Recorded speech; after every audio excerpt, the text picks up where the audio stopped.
Hello, everybody, and welcome back to Final Show Films. I'm John, or Senstaku, the executive producer here. I want to thank you all for tuning in and helping support our show in whatever ways that you do. I particularly want to thank our $25 tier supporters, who are Rowan Parker, Trevian Alexander, Samantha Bates, Kat Waterflame, and Elle, without whom we wouldn't be able to do nearly as much of the stuff that we do now. So thank you all for supporting us over the years. And for those of you that are watching live, please sit back, relax, and enjoy.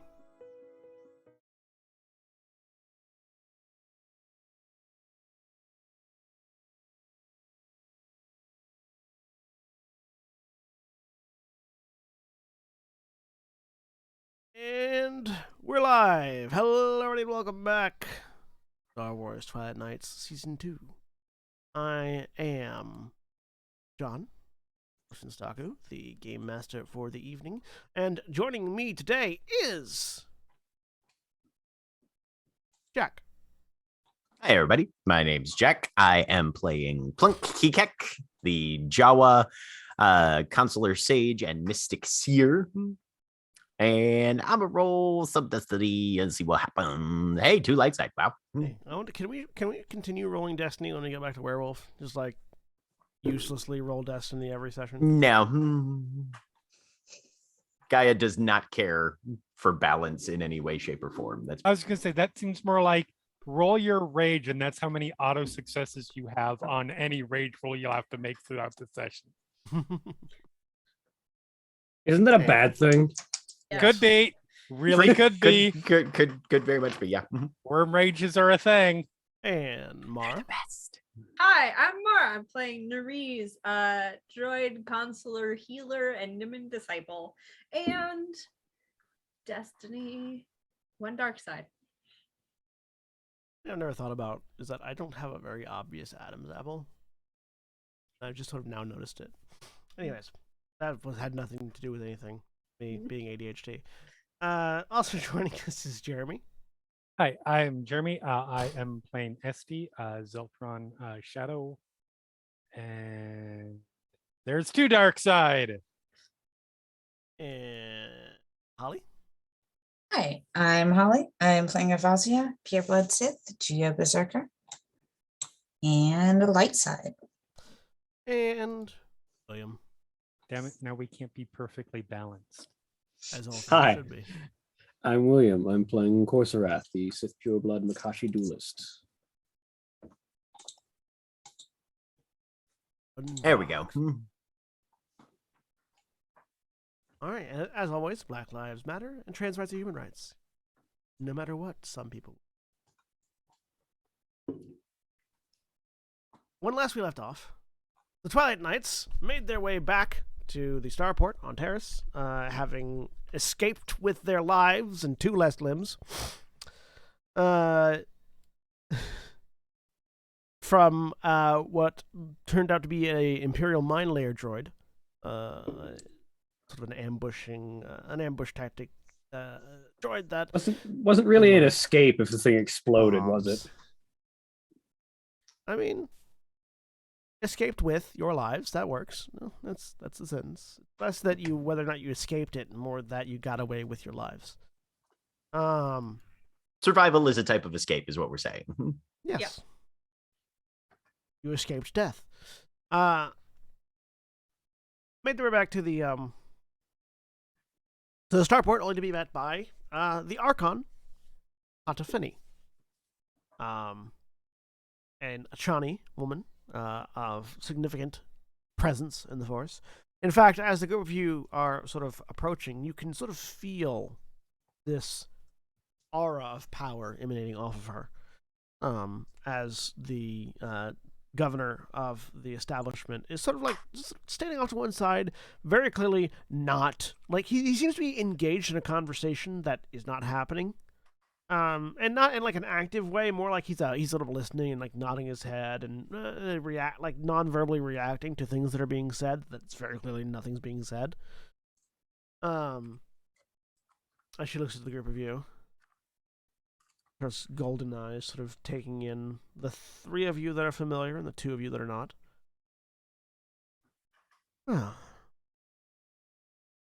It seems that much has happened since the three of you chose your paths. Who's this? Much has indeed happened, Archon Otafeni. She like sort of directs that golden gaze down towards Plunk and his masked front form. With She- the smiley chalk streak on it. Yeah. Sort of the head tilts very slightly, but she nods her head. Archon Hatafeni. I am a Nexus Seeker for the Twilight Knights.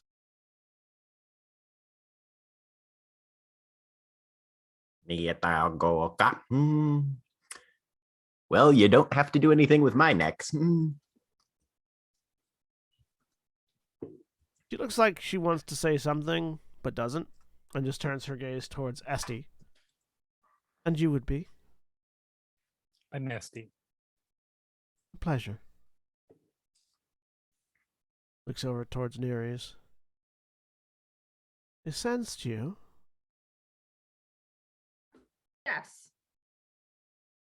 We have been we came here to try and bombs got implanted in all of us, well, some of us now, when we had been captured by the trying to remember Darth what was Fluxati. his name? Darth Fluxati. We escaped and attempted to get them removed at Nar Shaddaa when war sort of broke out. And a lot has happened. We still need them removed. Speaking of which, has our friend, I say, indicating to the governor, been given word about the Jedi we need to seek? Thinks for a second. Looks over towards him. Sort of raises two fingers and just motions. And all of a sudden the governor, yes, I'll be working on getting that right away. And he turns and walks off. We'll find out shortly. I would like to be able to walk without fear of a signal jammer failing and my body detonating from inside out. Yes, I don't have the medical skill required to remove them for you. It would be best to prioritize that. She sort of like, as if noticing something for the first time, turns and looks at Coruscant. You have something for me. You'll need to be a little more specific. The Force was not more specific. Ah, I do know what you're talking about now. I pull out a data pad that has the Sith runes that I'd found that had been implanted in that had been given to me. Just like sort of gestures with a hand for you to put it away. Sith pillar. Once we're on a ship and private, it'll bring his information to my docking bay. I trust you already have a ship here. We do. Lead the way. Let's go. I will head back to. I keep forgetting the name of the Black Pyramid ship. Have a name? Does it have a name? Yeah, I don't think I it don't has know. a name. I feel like the we've been told the ziggurat. name. I feel like it has a name. I just don't know what it is. Definitely has a name. I just don't know what it is. The dope ass boat. I mean, it's pretty fucking dope. Odie McBoatface. That would make it. That would make it the dab. Yes. Yes, exactly. I am aware. I was letting people find that out for themselves.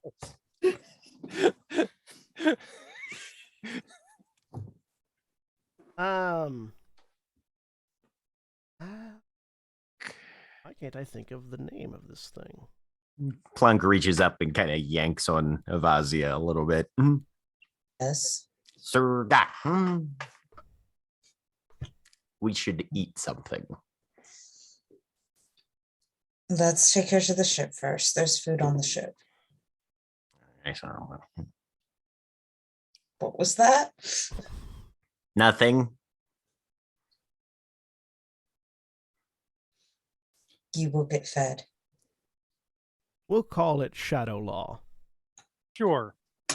That's the name of that's. The That's certainly not an ominous reference. That Shadow Law. was 100% the name of the ship this whole time. That's entire time. I remember it you well. may have heard in the episodes before this was just you hearing it wrong. Yeah. On our way to the Shadow Law. I love the redub inflection. That's perfect. Mhm. Thank you. I try. I am going to because we've got a communicator to the ship. Yeah. I am going to use that to basically Morse code to the ship Mhm. that Archon of Twilight Order with us as we head back to ship, just to let you know in case you need to do anything. There's an affirmative beep that comes back over your comm link. Okay. I mean, dude might want to, get scarce or something like that. Yeah. She doesn't Perfectly know reasonable. she doesn't know the dynamics between Hatafeni and Black Pyramid or the captain of the Shadow Law. Shadow Law. The redub voice doesn't make it sound any less like M. Bison's organization. Excellent. So yeah. Well, if we're just headed back to the ship, Plunk's gonna run ahead and go forage. All right. Also, M. Bison's organization is Shadow Lu. It's Shadowloo in the traditional like Japanese dub, but it gets called Shadow Law in all of the English dubs of all of the Street Fighter movies and like videos. Still astounded that you can speak of Street Fighter movies in the plural. Shadow. Anyways. No, you cannot, because there are none. There are animated Street Fighter movies. Do not besmirch the name of M. Bison. There are also animated Street Fighter There are movies. absolutely animated Street Fighters movies. It is too bad they have never made a live action one. Do not besmirch the name and the good work of Raul Julia. Listen, there is one decent thing about that movie that does not exist from the 1990s. It's Raul Julia. And that's one more good thing than the one that does not exist from the 2010s. Obviously, it's not as good as that one because it doesn't have Raul Julia in it. The only video game movie after doing Street Fighter. It's the only video game movie to make me that I don't consider viewable movies to be video game movies. To make me actively angry at it. Other than, it is a bad movie. You're right in not considering Uwe Boll movies video game movies because they're not. They're Uwe Boll movies. Yes, right. 100%. They are Uwe Boll narratives written to the skin of a video game. Anyways. So you approach the Shadow Law. Mara jumped at that one. No, I didn't. Jumped at something. It was just well timed. Oh. The loading ramp is already down as you get into the docking bay. Plunk, you run off and scavenge food, presumably from somewhere other than the Shadow Law. And as you all head aboard, you notice it is particularly quiet. Too quiet? You're not there. You're eating food. Yeah, in the vents of the Shadow Law, which is where I keep my food. Fair enough. No, not too quiet. Just quiet. Okay. Just There's very nothing quiet. going on. Doesn't seem to be anybody here right now. Huh. Well, after a appropriate period of snackage, then if nobody's here, Plug's going up to the bridge and see if he can turn this thing on. When you get through the air vent towards where the bridge is, you realize that it's been sealed. I've got a lightsaber. Oh boy. You're gonna light up your lightsaber in the middle of the ventilation of this ship. Well, he's going to see if he can arrange it, because as we described it before, it was basically a great hatch kind of thing to just... Your lightsaber that is on a stick Yeah, no, I don't know if he can wedge it in the there or not. ventilation shaft that you are crawling through. Would this be a coordination check? It would be a break your staff in half coordination check. Ah, okay. Well, never mind then. He'll just kick it a couple times and then go find somebody else. You could cut it open potentially, depending on what it's made of, but you would do more than just more damage to it than just to the grate, because you have to you're tink like you can't lift the saber up all the way right from where you're at. Okay. I like the Never idea mind. that that shaft is just a little bit too close to the hull, so you're like, and nobody notices until we're in space and all the air gets sucked out. I feel like there should be a warning. You'd notice Plunk going out first, at the very least. But yeah, but like he cuts through and then he leaves it and Yeah. then doesn't say anything about it. Yeah, no, but when the air begins to evacuate the ship, Plunk's the smallest one to fit in the air vent, so he just go. This is true. So you'd all get to hear Plunk screaming as he gets ejected. As he gets sucked into something about this big. Yeah. And then, boing. Yeah.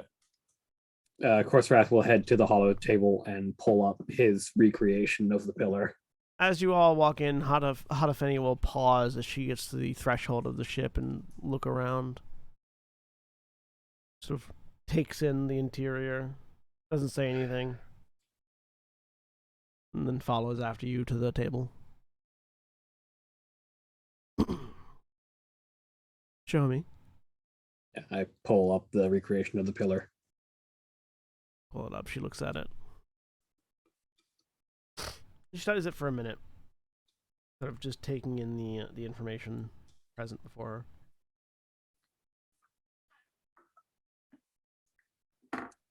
her. Where did you find this? It was part of a deal with a Sith Lord.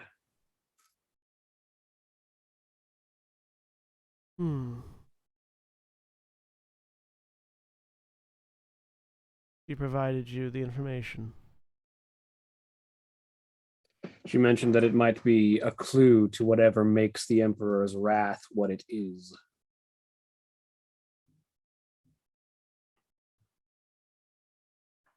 I assume she told you you'd figure out where it was yourself, or left you to your own devices.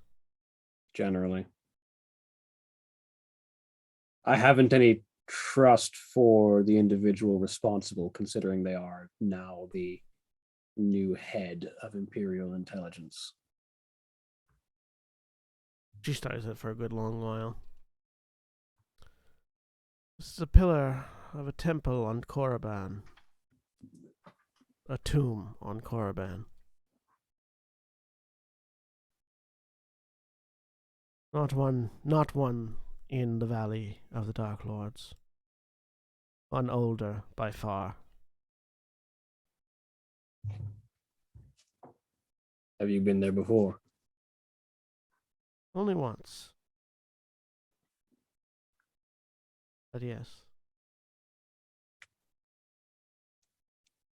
Have you been to this place in particular?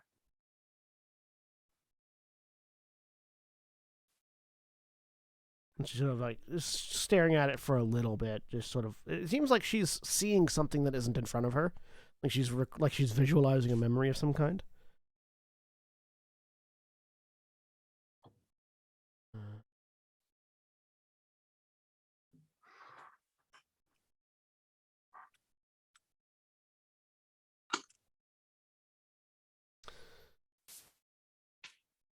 There is a sanctum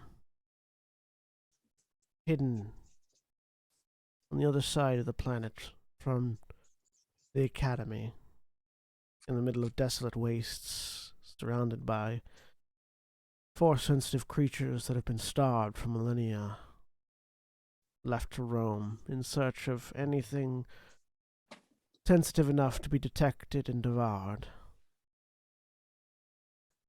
More dangerous than the Hissis and Tukata of the area around the temple. Yes. It's known as the Sanctum of Sacra Cla, an exile of the first Sith to found Korriban.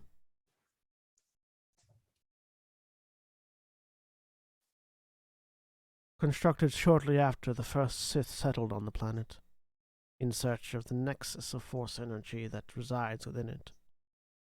The Sanctum is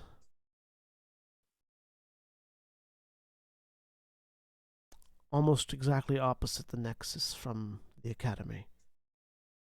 A strategic place, one where you could draw power without being noticed.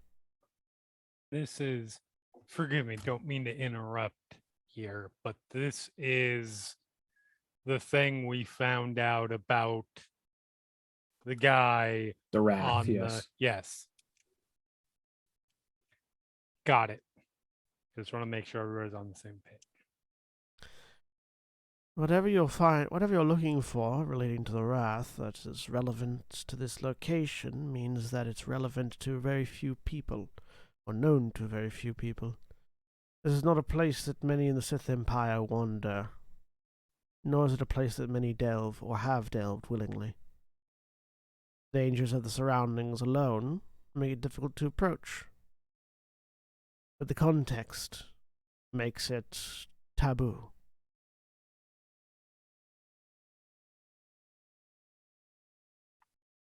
Whatever the Emperor's Wrath learned or achieved in this place, it has made him a chameleon in the Force.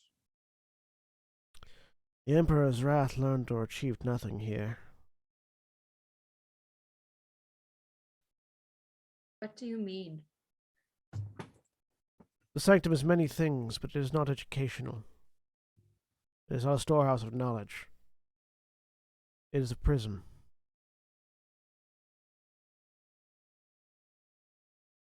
Things that are best left undisturbed are left there.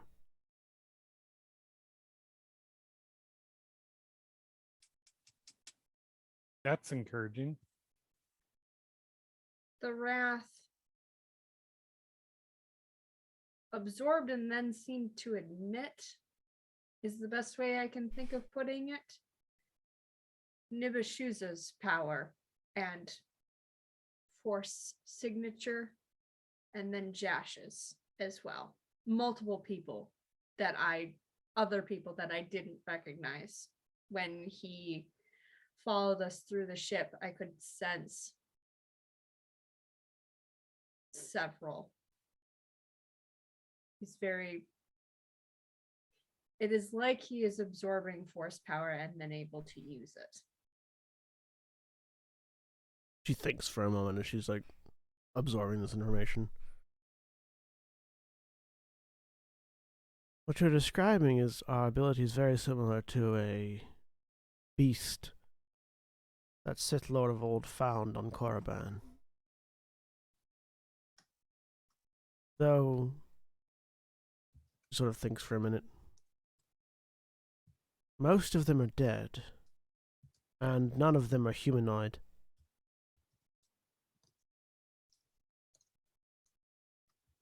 There's a creature called a Terentatek, a massive bestial entity, similar in scale to a Rancor, also in temperament, though not in diet. Where a Rancor feeds on flesh and bone, a Terentatek feeds off of the Force. It devours it, eats it whole, along with those who wield it. One of the starved creatures of the area. I do not know of any that can wield it strictly speaking, nor of any that have a humanoid form that would be mistaken for anything other than a Terentitech, though.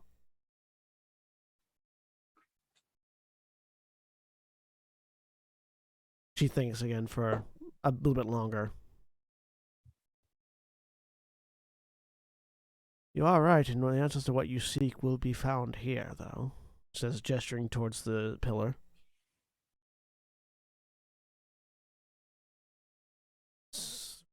There are many dead Terentitechs stored there, for fear that they will one day be brought back to life.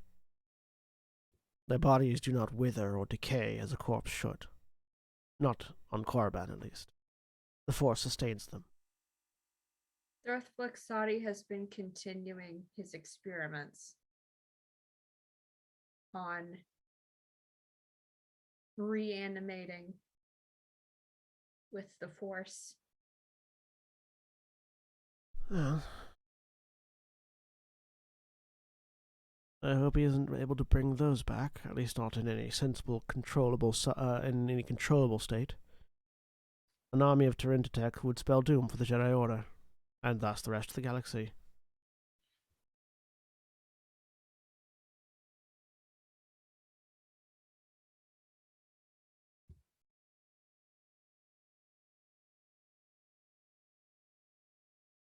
She pauses again, thinking about it. This is probably when Plunk climbs back up out of the air vent. Mm-hmm. If you're wishing to get to Korriban, there is a way you can go without having to tread through Sith space, though I would recommend dealing with your bombs first. I would not intend to go anywhere near Sith space without dealing with this problem first. It is also the reason why I was able to sense Neres and why I've come to this planet, aside from meeting up with a group of you. What reason is that? I'm a Nexus Seeker. I seek out nexuses of the Force. There is one here in Taris. Is it the source of that pervading hunger? No. But the source of the hunger is using it to amplify and enhance the signal. For those who are unaware, she says, looking to the other two, because she has no idea what your level of education is, Plunk and or Asti. A nexus of the Force is a place where the Force flows strongest, where its power is most keenly felt, even by those who are not sensitive to it. It is a place where miracles can be worked, and where tragedies can be orchestrated. If someone were to use one to enhance a feeling, such as hunger, they could theoretically have it affect an entire planet, based on whatever it is they're trying to do with it. It is an incredible source of power, and one not easily wielded nor easily controlled. However, they are all connected. Every nexus is connected to another within the Force.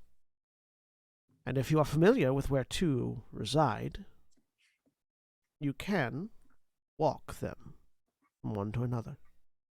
Are you saying the nexus here is connected to Korriban? They are all connected. Here, Korriban. There might be a stop or two in between, but Many, many stops. Not necessarily in between. But you can step outside of this space and time and walk the Force, as I have before, to your destination. It's not an easy task, nor is it a safe one, but should you be strong of will and capable, it would deliver you to your destination much swifter than a ship would, and without without being detected by the fleet. right. So tell us about that destination. Which one? This one or Korriban? We're here. We know here. Well, Korriban, the seat of Sith power in the galaxy, where they train all of their young ones. The Nexus is within the Valley of the Dark Lords, which is why they built it there. It's encouraging. Meaning we'd have to clear the other half of the planet once we arrived. Fortunately, it's within one of the tombs that is less traveled by the students of the academy, so you wouldn't necessarily run into any Sith upon arrival. I'm less concerned about the people than I am the planet itself. It is a dangerous planet. It is a nexus of the dark side of the Force. Negative emotions are strongest there, which is why it was used as a training ground. While you are there, your dark side tendencies will be enhanced.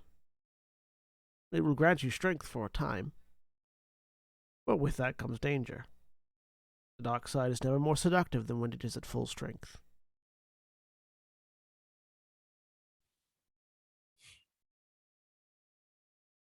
You would arrive in Zozan's tomb, the first of the Sith Lords.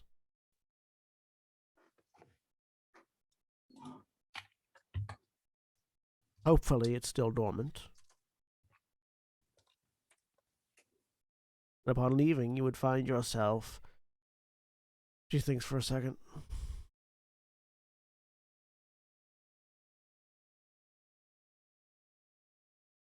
Half a day's walk away from the Sith Academy on Korriban.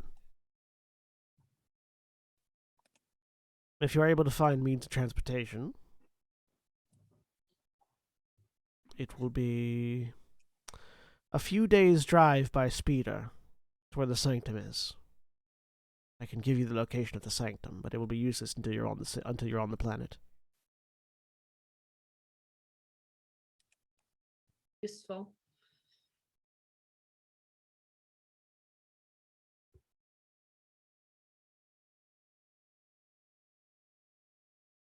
You'll need someone to guard the way back as well.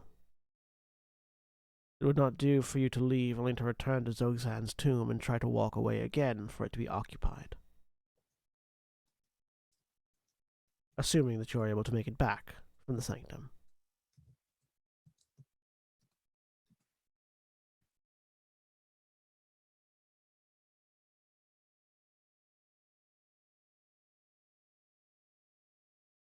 It would be dangerous for me to do so.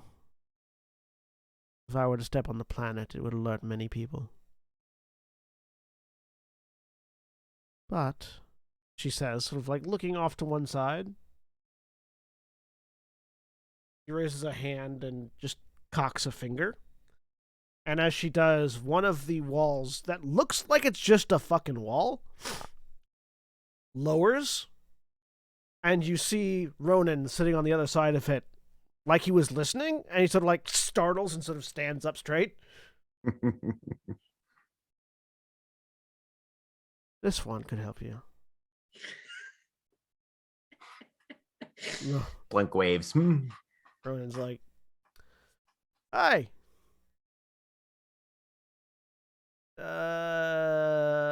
I'm just... And he sort of like gestures towards the seat behind him and sits down. I mean, welcome to the conversation.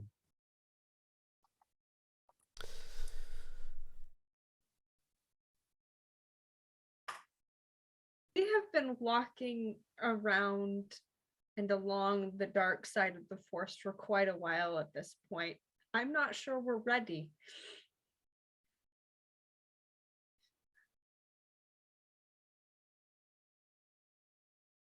Both sides of the Force hide many secrets.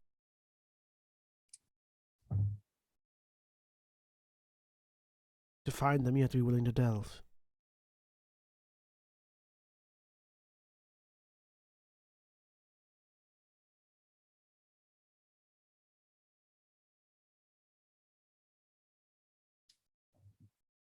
But she sort of looks over at one side, off to nothing. And you watch her her fairly emotionless face up to this point suddenly adopts a smile, a nod, and she begins talking, but none of you hear anything. She's having some sort of conversation. nods her head, gestures, and turns back to the group of you. The governor has just informed me that the Jedi Master you're looking for has acquiesced to a meeting. Good. Now, just to convince him to operate and not murder two Sith.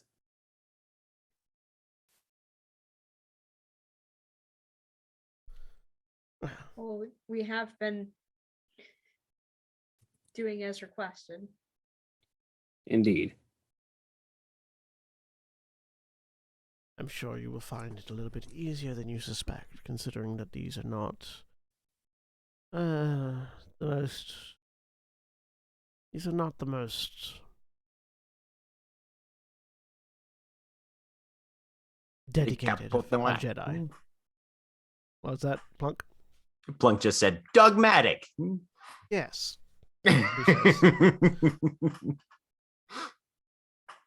Hopefully they're the kind that actually believes in doing good as opposed to merely talking about it. Well, they are here researching the source of the rat ghoul virus, if that's any indication to their motives.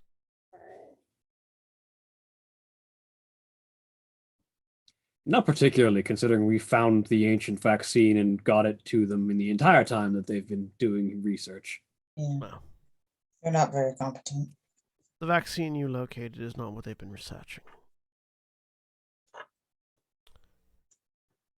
The source of this rat ghoul, the source of the rat ghoul virus, as opposed to a cure for the rat ghoul virus, are two different things.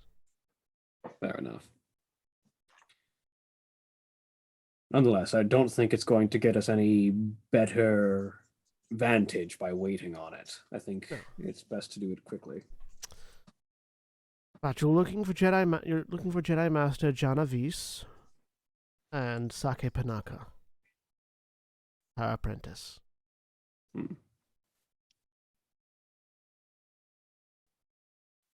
that an Onderonian family?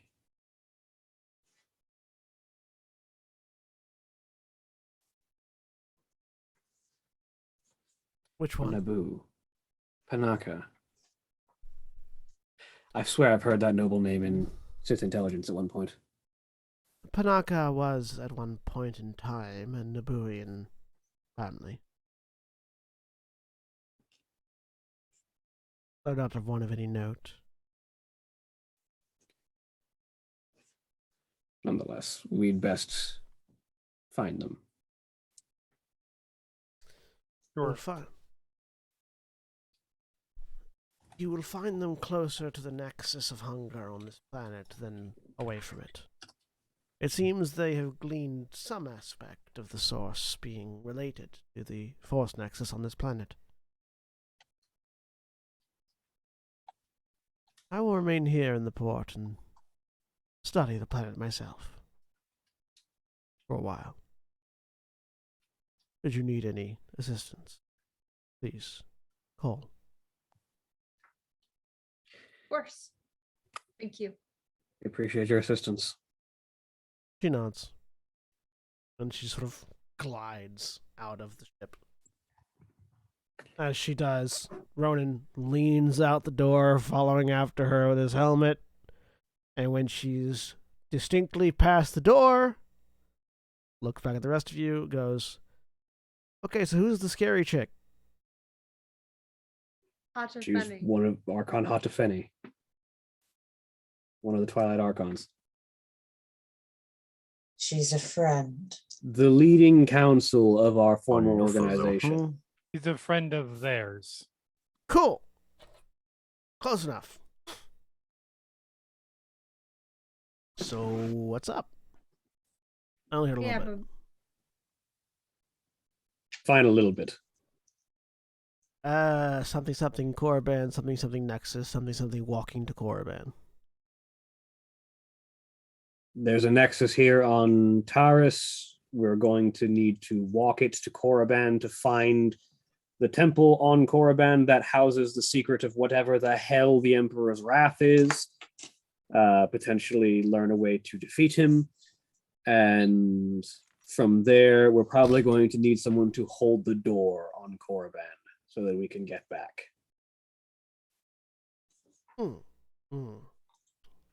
So I've been volunteered by a scary lady that that three of you trust, to effectively guard a magic escape door from incursion by Sith on the planet where they are the most powerful. Correct. That's about the size of it. Let it soak in. Cool. I've done crazier. For what it's worth, you are probably the stealthiest person here, aside from potentially Esty. I will choose not to take offense at that. I haven't seen the two of you compared, so I have no real. He hid behind that door for a good long while. I mean, usually you don't get to listen in on things. I'm pretty sure they were allowed to hide behind that door for that long. That is fair. Well, should we go to this meeting? Yes, I would like to no longer have explosives in me. Please and thank you. I would like to know you don't have explosives in you. Yes. Same. I guess it means I have to come with you, since it's... Can I have the explosives after they're out of you? If you really want them, remember they are remote Yes, I do. detonated explosives that can be triggered by the owner at any time. Mm-hmm. I would recommend The owner not burying being them. you. Yeah. Oh. Being someone evil, and you wouldn't want to mess with them. I mean, I messed with Dark. Do Flux we Auto have by their saving you address? guys. Not anymore, considering the Yeah, planet that he was originally on was eaten. Yes. Yeah. Nobody knows how to have any fun around here. Plunk, I wouldn't mess with them. Okay. I mean, I know how to have fun, Ronan says. I'm sure you do. You have explosives? Yeah. There's no way this conversation goes to a good place. Can we just go? Avazia like grabs Plunk by the collar and is dragging him. Esty's like, oh god, Ronan and Plunk have agreed on explosives. Let's move. Let's get the fuck out of here before We'll talk. Before something blows up. Yeah. I'm gonna suppress. You as you're being dragged away, Plunk, you watch Ronan like sort of sleight of hand what looks like a thermal detonator out of his coat and then disappears it back. All right. I got you, bro. All right, so Ronan follows along, figuring that since apparently these people are near the Nexus, of wherever that is, that probably means you'll need him along to continue on afterwards. As you walk out, Ronan looks over at Esty. By the way, did Pyramid tell you where he was going? Because he just sort of told me to hide in that room and then booked it. Sure didn't.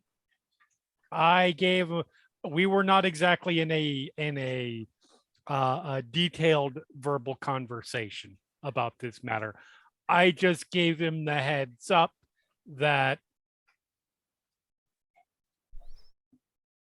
Atafeni was coming, not specifically, but Twilight Order Archon was coming, and left it at that. Yeah, he said something about his ex-girlfriend being on planet and booked it.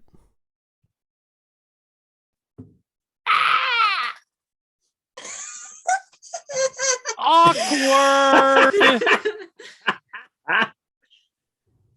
Oh no. Oh no. I don't know if he meant her or what, but he didn't was Wait. probably clarify. her.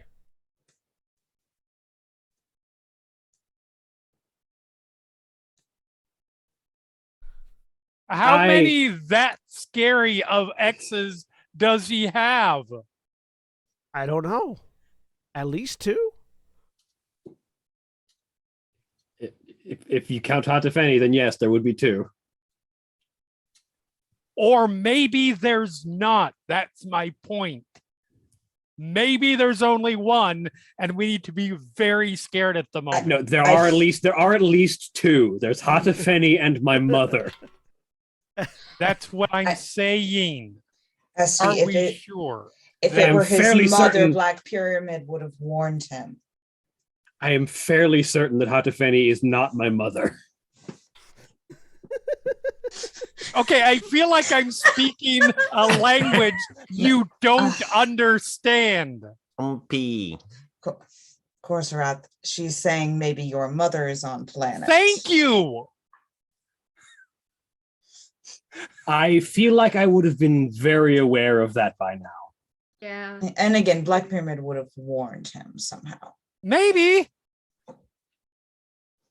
Oh, that's a good point. I didn't think to ask.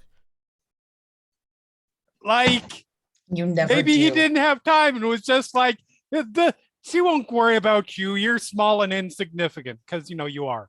I'm kidding. If Not we really. assume that the Empress is here, then it is imperative that we continue on as quickly as possible. This is so this that I is feel like we this would is have there are entirely the same, fair. we are walking the same path either way. Let's This go is to the entirely meeting. fair. I feel like if my mother were here, we would be fully aware of it by now. She's not exactly one to not make an entrance. Unless she doesn't want to I mean, for some reason. if I was an Empress and I wanted to get somebody by surprise, I would certainly not announce my presence, Ronan says. He did No. take the big killing gun. I mean, that doesn't Ro- necessarily mean that it's not. Plunk perks up again. I mean, it's terrorist. Which gun is that? Plonk. He has a disintegrate. He's a very highly illegal but also super awesome disintegration rifle, or disruptor rifle. But it disintegrates things. You can call it a disintegrator rifle. We're probably okay. I just wanted to make sure Ronan, that I was When- speaking a language everybody understood. when did Black Pyramid run off? Like 5 minutes before y'all arrived at the ship. Okay, So then in that's response- what it in was. response- Then it To was the- probably that. Yeah. That is a story I'm going to have to get out of him at some point. What was it in response to that, Ronan? I don't know. To you guys being warned? I wasn't warned we were shit. coming I was just told aboard? to sit in a room. Okay, it was probably that then. It We are- probably was. Yeah. That would be a really strange timing coincidence otherwise. Yes. Can't believe I'm Okay. saying it, but I, the paranoid robot, think we are Probably conspiracy okay. theoring. Yes. Let's go. So you head to the speeder pad and you find a speeder waiting for you. This one is unmarked. It's not marked with the Terrace defense logos or anything like that. Does it have a location programmed in? Yes, it has a droid pilot, and it's like sort of marked, programmed with a location. Let's It's one go of those then. ones. It's one of those ones where the droid is built into the speeder. It's Mhm. like, There is no driver's seat. There's just a droid. yeah. Ronan, Let's as he go. gets on, looks over at Nereus. What do you think it'd be like if your legs were a speeder? Well, I wouldn't have to worry about stairs. Think you could make like a big enough lightsaber for the? What do you I feel like it'd be a light lance at that point. Oh my God. I'm sure your mind is an interesting place. One word for it. Directed at Ronan. I like to think so. Oh. like to keep these legs? I just got them. And So did he. Says pointing at. I am now Close around. picturing I am now picturing droid cavalry wielding lightsaber lances. Ronan, I will throw you off this. People. Providing some levity. Plunk climbs into the driver's seat of the speeder. There is no driver's seat. There is a Oh. droid. You climb onto the droid. Plunk climbs onto the droid. The droid, please, sir, if you would take your seat. Bam. Fuck off, I'm driving. Please, sir, if you would take your seat. He has. You're not going to like the sudden acceleration if you keep holding on to that droid when we take off. The droid's not gonna like what happens next if you keep saying no. Plunk looks down at the console. Is there an actual like pilot's yoke and things like that, or is the droid No. just hardwired it? Yeah, the droid's hardwired in. Okay. Plunk somewhat dejectedly finds another seat somewhere else. Yeah, no, it's one of the... Avazia will sit next to him. Yeah, like the droid is like built into the floor of the speeder, basically. Yeah. Mhm. And has like a humanoid torso, head, and arms, but no like Mhm. but like lower body is the speeder. Right. Yep. Standard Star Tours style. It's like an adjutant. It's only humanoid so that you like speak to it appropriately. Right. It's meant as it's meant as an interface. Yeah. Interface with the speeder. Guess he climbs in the back somewhere and is just quiet the whole way. Pre-program destination active. Taking off in 3, 2, 1. It's a fairly smooth ride. It's a much smoother ride than you had the last time you rode a speeder on Terrace. As it lifts and goes. Watch the scenery fly by outside the speeder.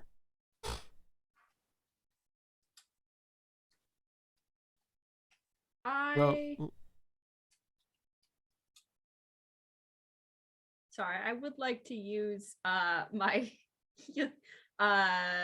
new what do you call it? Healing whatever.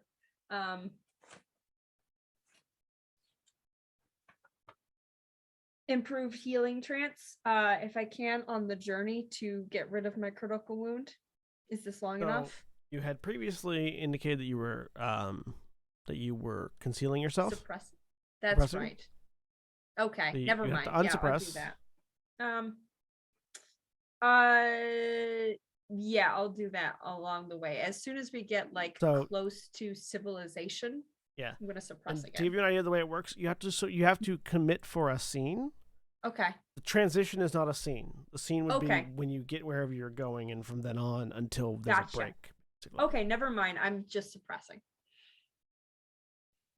Yeah, it's the narrative of a scene doesn't really give you a length of time, which is one of the things that kind of annoys me about the system. But because it doesn't describe what transitioning is scenically, but the transition is Yeah. not itself a scene. I'm not doing that then.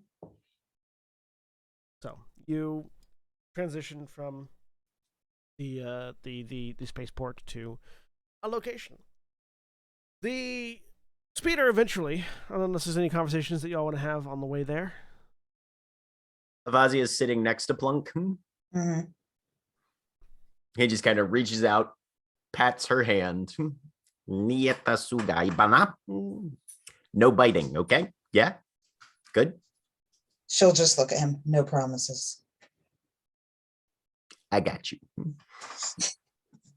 I'm going to need to either find new armor or find a Mandalorian who can repair who can repair the Beskar. Of course, Rest says having now changed into his concealing robes.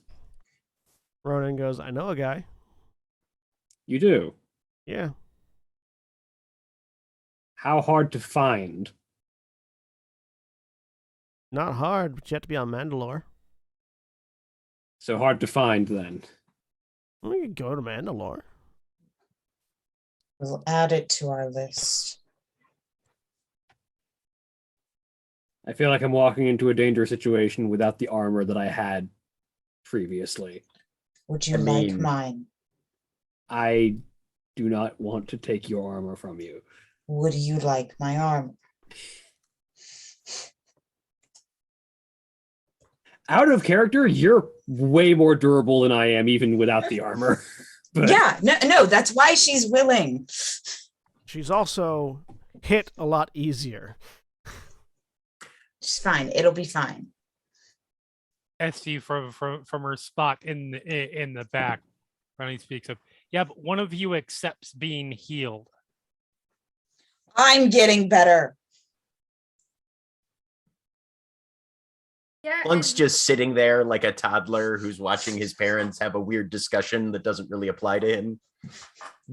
Vazia just kind of pats him on the head at some point. I would feel more comfortable having a suit of armor for everyone.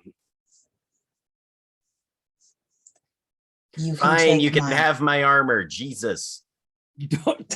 I could not fit in your armor, Plunk. Thank you for the offer, though. Gorzarath, you're taking my armor. Fair enough.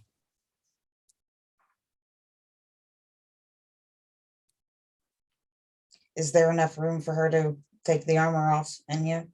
Yeah. Okay, then she will. Not enough room to be modest about it, but Do either of them care? I was gonna- that's up She's to got you. clothes on under the armor.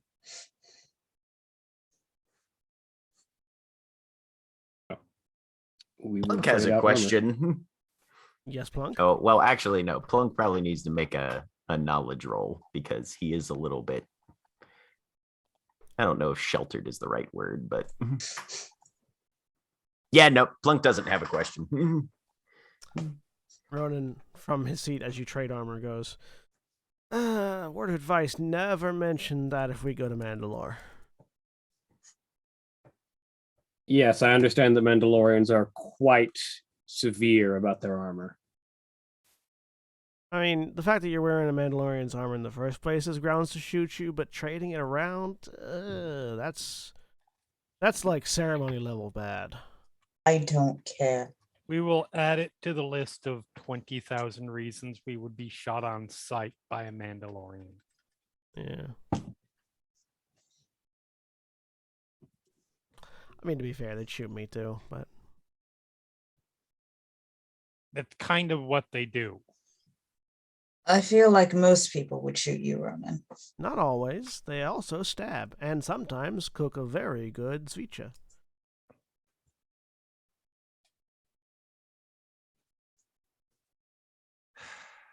Fair enough. Let's not talk about food right now, please. Right, I'm kind of hungry. Weird. I mean, it was only the least Watch that appropriate shit. thing to say in that given moment. So certainly Ronan had to fucking say it.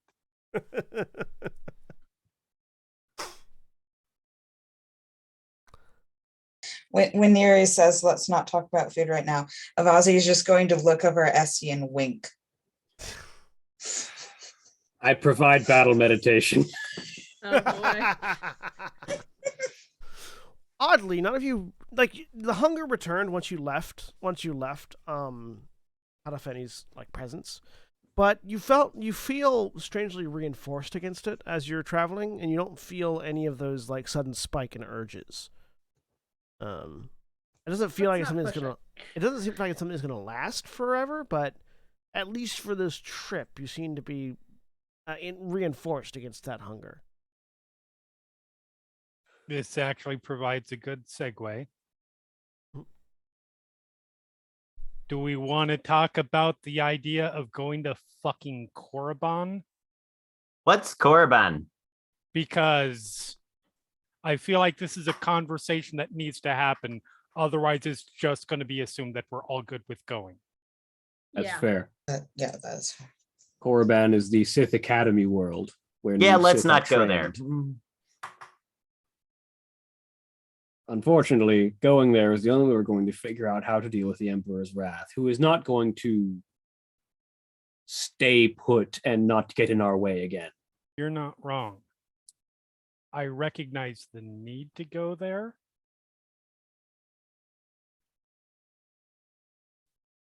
I still don't know if it's a good idea. When have we ever had anything that could be described as a good idea that we needed to do? And that's worked out so well for us. So I know it has. However, we're still alive. Every time that we've No. needed to do something, Mhm. it's not been a good idea. No, not all of us are still alive. And that is fair. Plunk has a question. So go to Korriban, learn about the angry guy, or instead of going to a dangerous place to look at black holes, you just say, hey, it doesn't matter what we have to do. We don't fly through the mall.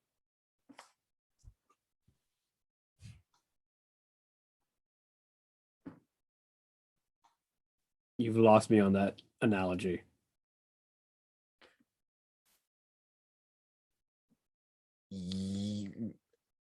The Wrath guy was the one who threw the pod at Esty and me, right? Yes. And then I assume other things happened and he beat the shit out of everybody else as well. He paralyzed me. Murdered people. So when we hear he's around or coming, we do the logical, smart thing and run the fuck away. We're not always going to be able to do that. We don't. Yes, we can. You can always run away. Don't be a dummy. There's some situations you cannot plunk. You can.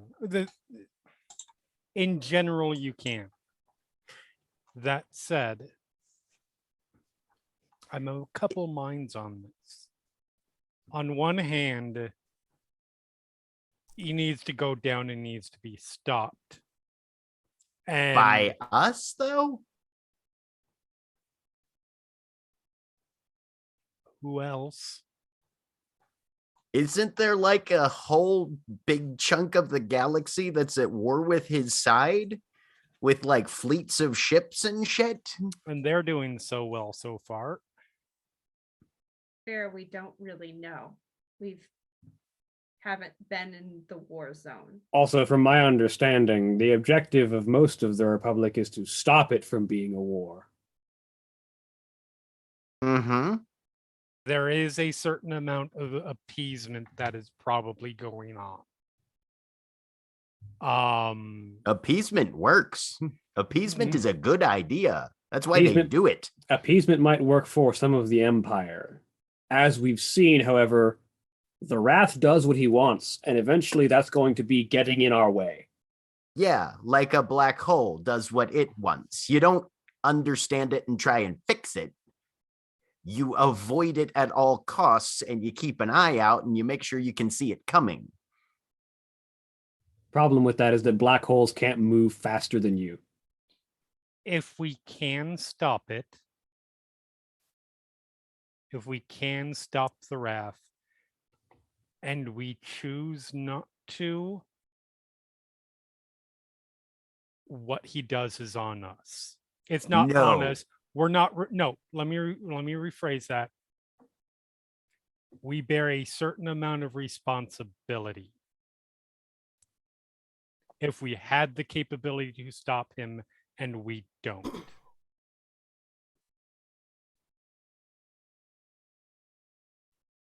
That said, I'm not gonna lie, I have extreme concerns about whether I can go to Korriban and walk away from that.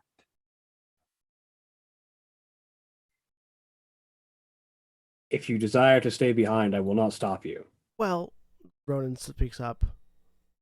Your scary lady said that you can walk a Nexus to get there. Didn't say you had to walk this one, right? They're all I mean, connected. theoretically, we could walk through any Nexus to get there, but the end destination is always Korriban. So, what if? This is just me, spitballing here. If we don't want to go to Korriban right now, and I'll be honest, I don't really feel like defending a temple against a whole bunch of angry Sith all by myself. We get y'all patched up. We leave Fucktown, USA, aka Terrace. we find allies, find resources, we get stronger, and then when we're more confident, then we find a nexus and walk to Korriban. I feel like your experience on this planet and my experience on this planet have been very different if you're calling this Fucktown. Not like good Fucktown, like bad Fucktown. Okay. Like fair. you're gonna get Fucktown. Never mind. I'm not gonna argue the point. Again, like not in a good way. Right. I Fucktown. understand. Yeah. I'm conceding. Yeah. I'm tapping out. So did they. So if we don't go to Korriban first, what else do we have to do? Well, you guys found anything like that might point us in a different direction on the planet so far? Not on this planet, aside from the other thing of looking into the Republic's Project Starbreaker. The holocron. I Oh, asked yes. Hesty. The Holocron might have information. Yeah, None the of us have cracked holocron it could yet. help. How do Fenny might know how to unlock that? Can I see it? We just need to. No. All right. He I might mean, be I'm able only to. one vote, but no. I mean, how are any of you able to take a second glance at it at this point? Alec. And at some point, I'm sure. I just don't know how long that would be. Let me pull up the table.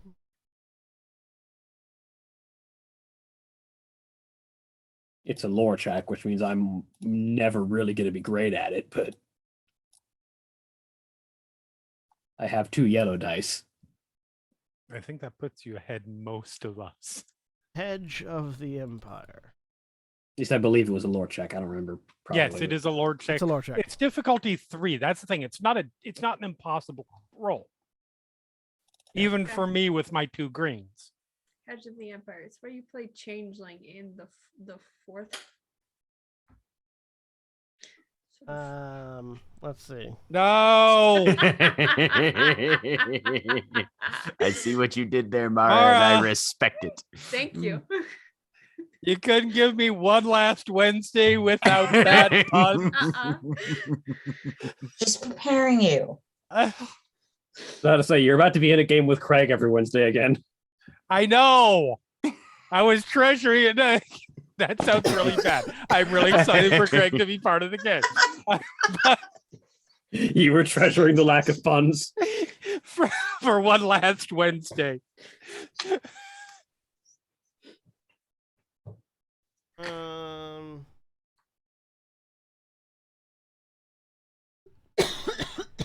It doesn't Who say. who has the holocron anyway? Esty. Esty? Yeah, Okay. I've got it.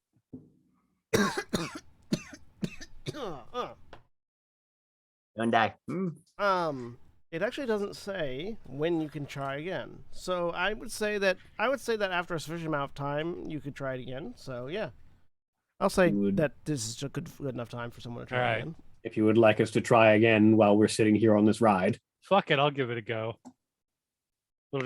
We will just pass it around to Like a bomb. everybody except one.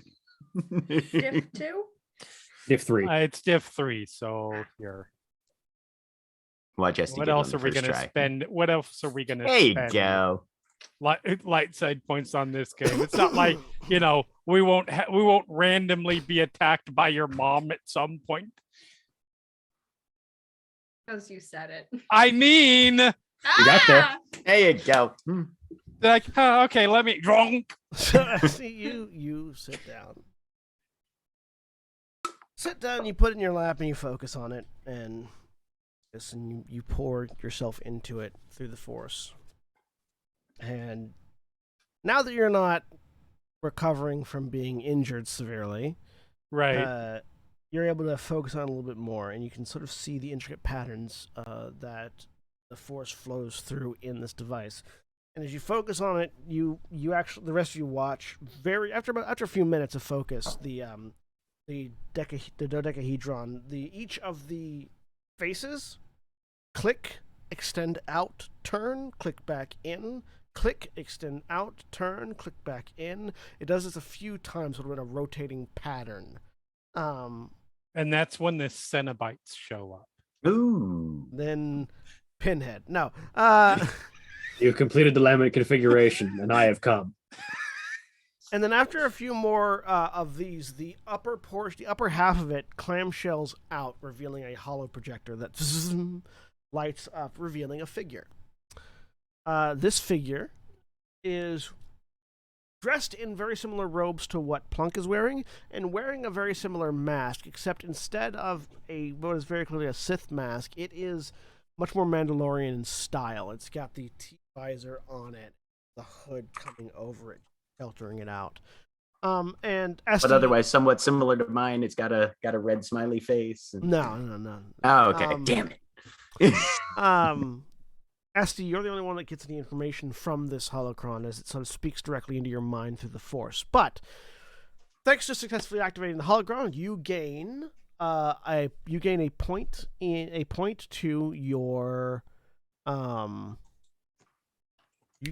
to your skullduggery and vigilance check skills. So 1 point each to both. Ooh. Okay. You also get one free upgrade to an existing force power of your choice. Okay. And you learn some lore. As you spend what feels like eternity studying this holocron, it feels like you are in this thing for days, solving puzzles with no mind to escape. You learn that this is a holocron that was hidden by an order of Force users called Revenites. These are dark side disciples of the Darth Revan, a powerful Sith Lord from 700 years ago. In addition to the skills that you are learning, the additional skullduggery, vigilance, and force power, you learn that within this holocron, you'll need to take some time to decipher it, but is stored the location of Darth Revan. Not his body or tomb. Darth Revan.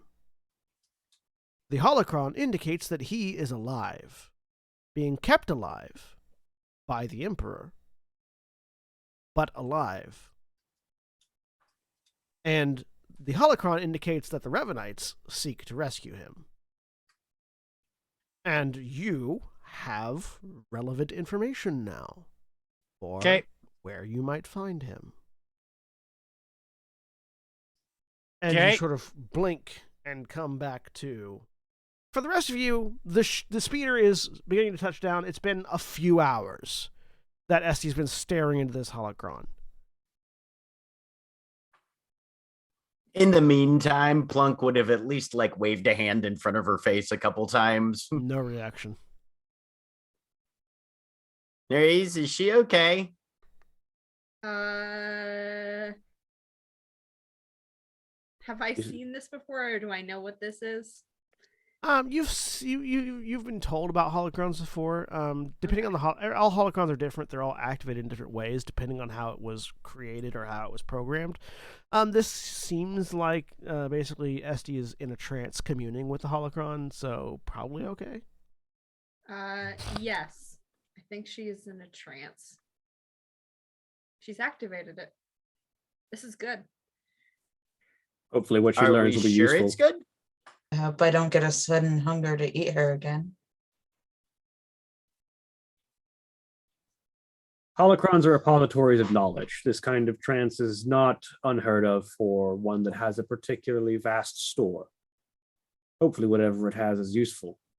Our mask didn't destroy Right, but you. that's what I'm saying. Could it be possible she's learning things in there that are fucking up her brain, if not her body? We'll find out when she starts talking again. It's possible. When do we think that's gonna be? Hopefully soon. You can indoctrinate someone to the dark side with a holocron if you do it right. Right, because Plunk doesn't know that, but he's got a healthy dose of paranoia. Possibly an unhealthy dose. Not enough to not put strange masks on his face, but No. That's a mask. He knows how they work. Yeah, Mhm. that's a mess, right? So, as the speeder comes to a halt and as Esty pulls herself out of the trance-like stupor she's been in, that's where we're going to take a quick break. So, if you're watching, please stay tuned for these commercial messages. Otherwise, when we take our break, you take your break. So stand up, stretch your leg, move around, do whatever you need to do. And we'll be back in just a few minutes.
We're back.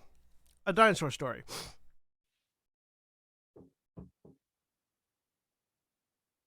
Anyways, we touch down. The speeder stops at what looks like a base camp of some kind. It's very carefully hidden amongst the rocks, amongst the rubble of Terrace, in such a way that to approach it by foot, there's only like one or two ways you could actually come in. Inside, there are a pair of rapid deployment but permanent like structure tent bunker things. They're effectively like hard-coated tents. Like the rather than being tent material, it's like steel and everything. With a campfire that is currently doused and a single like location beacon, which seems to be what the speeder is honing in on. As it lands, the side gull wing door opens, and the droid turns around in space and goes, "Thank you for flying. Please be careful as you disembark." Right. Did you learn Turns anything to useful? Avazia. Do you think he'd notice if I just yanked him out of there and we rebuilt the speeder so I could fly it? Depends on how quickly you yank him out. This is about the point that I come out of Ah! Yes. Yeah. Crantsville. Are you feeling like murdering all of us? No more than usual. Did you learn anything useful? Yes. We may have another route. Not to the Wrath immediately.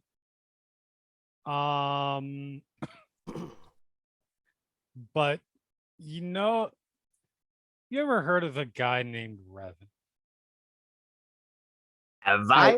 I was about to say. Well, Plunk sort of probably has because he's the one who looted the safe.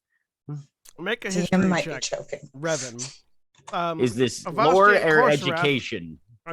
History. There's So not a lore. history. There's no Is it not a history knowledge? So lore. No. Lore. Lore? Course Wrath and Avasia, you don't have to make a roll. You know who Revan was. Yeah, okay. What's the difficulty? 2. Okay. Nereus, you can also make a lore check. Yeah. Ooh. Revan is an ancient and Nereus, you know who Revan was. Flunk, you do not. Okay. Revan is an ancient and well-known Sith Lord who once led a rebellion against the Sith Empire after previously being a Jedi who had been turned to the Sith. He's dead. Wait, start that over again. The individual known as Revan was once a Jedi, Okay. was turned to the Sith, Okay. and then led a rebellion against the Sith afterward. Okay. So he was a And- Jedi. A long time ago. He's dead. No, he's not. Sorry, what? What?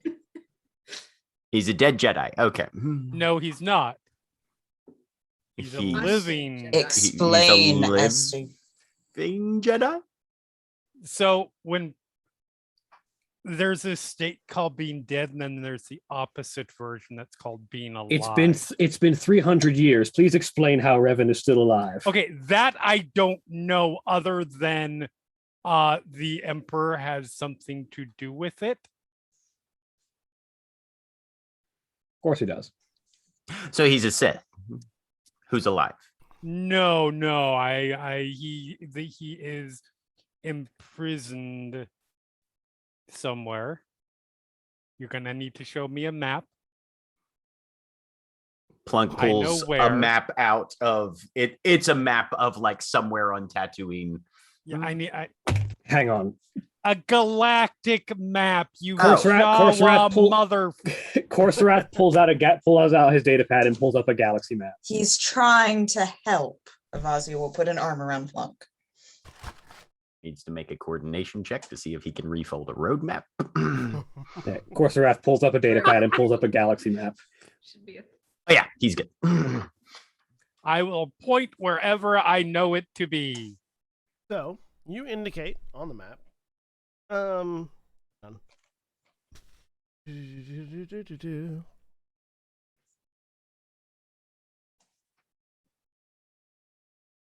So he was dead, but now he's alive. No, and I don't think he was Jedi, but then he was a Sith, but then he went back to being a Jedi because he was against the Sith, and now he's in prison. He is the Mitt Romney of the Star Wars world.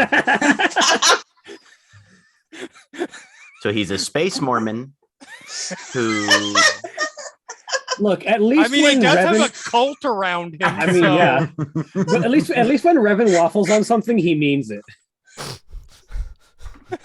so he makes waffles, so he's a Belgian Jedi.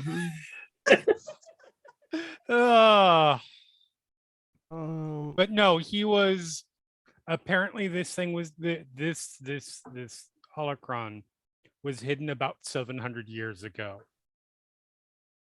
Yeah. So Oh, you so it's point to- way out of date then. I don't you think point so. You point to no, the holocron wasn't 700 years ago. The holocron Oh, was sorry.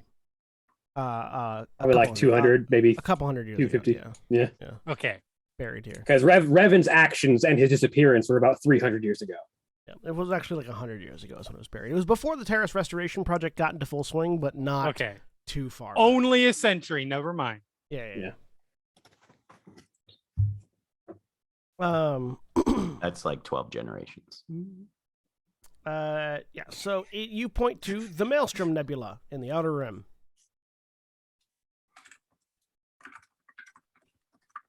Okay. So, in the middle of a nebula full of dangerous stellar winds, What nebula isn't? that will probably be impossible to safely navigate. Yep. But it's not in. Good place for a Seeker prison. territory. Yep. Well, not in, Is there a Nexus walk-through door thingy on the Maelstrom? I doubt it, Flim de flim? considering it's probably there aren't planets in nebulas, typically speaking. I mean, there's got to be something in there. There's physical. probably a space station. If Maybe. there's a prison there. Maybe. Like there could be a Nexus in there, but you'd walk out into space. Details. There would be no Nexus on an artificial space station, I should say. If there is a No, Nexus there anywhere in the definitely Maelstrom wouldn't be. Nebula, it's in the middle of the nebula. Correct. That is absolutely fair.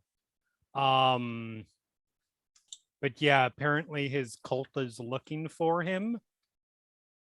They want to rescue him. Or at least were when they hit the holocron. Oh, they might all be dead at this point. If I recall correctly, Revanites are an occasional problem that pops up on Droman Kos. Sounds legit to me. Yeah, in Um, Drummond Cost, being a Revenant's a good way to get yourself killed, regardless of what your status is in the hierarchy of the Sith Empire. And they don't. But they have a do lot tend of to show power. up occasionally. They show up occasionally, whether or not they're legitimate or whether or not they're just an accusation, aka being a witch that is used to eliminate rivals. It's hard to say. Your neighbor could be a Revanite. Good old McCarthyism. Yeah, basically. McCarthyism as interpreted and proposed by psychopaths. So McCarthyism. So McCarthyism. Yeah. There you go. But Be right back. if we are looking to buff ourselves up a little bit, maybe getting a 700-year-old multi-factional force user would be a good way to do it. I don't know. If he's 700 years old, he'd probably break a hip before he'd be able to help us. Or we wouldn't be able to trust him and he'd kill us. I mean, that With a broken hip? possibility. Very possibly, yes. Avasia was still very dangerous with a broken back, so Still sounds less It's dangerous. fixed now. I know. I'm just saying. Well, I still didn't want to get close to you. You healed me. Yes. Didn't want to and did are two separate things. I feel the love, anyways. You're welcome. Can you feel the love tonight? No. At the very I can't. least, it would give us a Okay, Less so there's a suicidal Jedi option. prison space station in the middle of the Maelstrom Nebula. Probably more a Sith one, but yes. This is very complicated and making my brain hurt. Ozzy will just plunk pat on. Plunk pat on the head. Valid. Plunk on the head. It's a tongue twister. Kind of is. Try not to think about it too hard. It sounds like a better option to me. If I don't think about it hard, who's gonna? I will. I'm thinking about it pretty hard.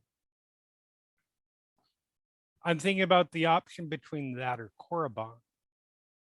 Realize, however, that I will point this out, as flooded with the dark side as Korriban is, and as dangerous as the planet itself is, it's an entire planet with the population mostly concentrated in the area we're not going, It's not the versus a people space station that will definitely be completely manned and occupied with security force.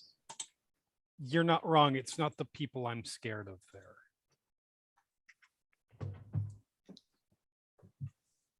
I mean, I'm scared of the people too, because, you know, it's a training ground, but they're not the big problem. Not for me, at least.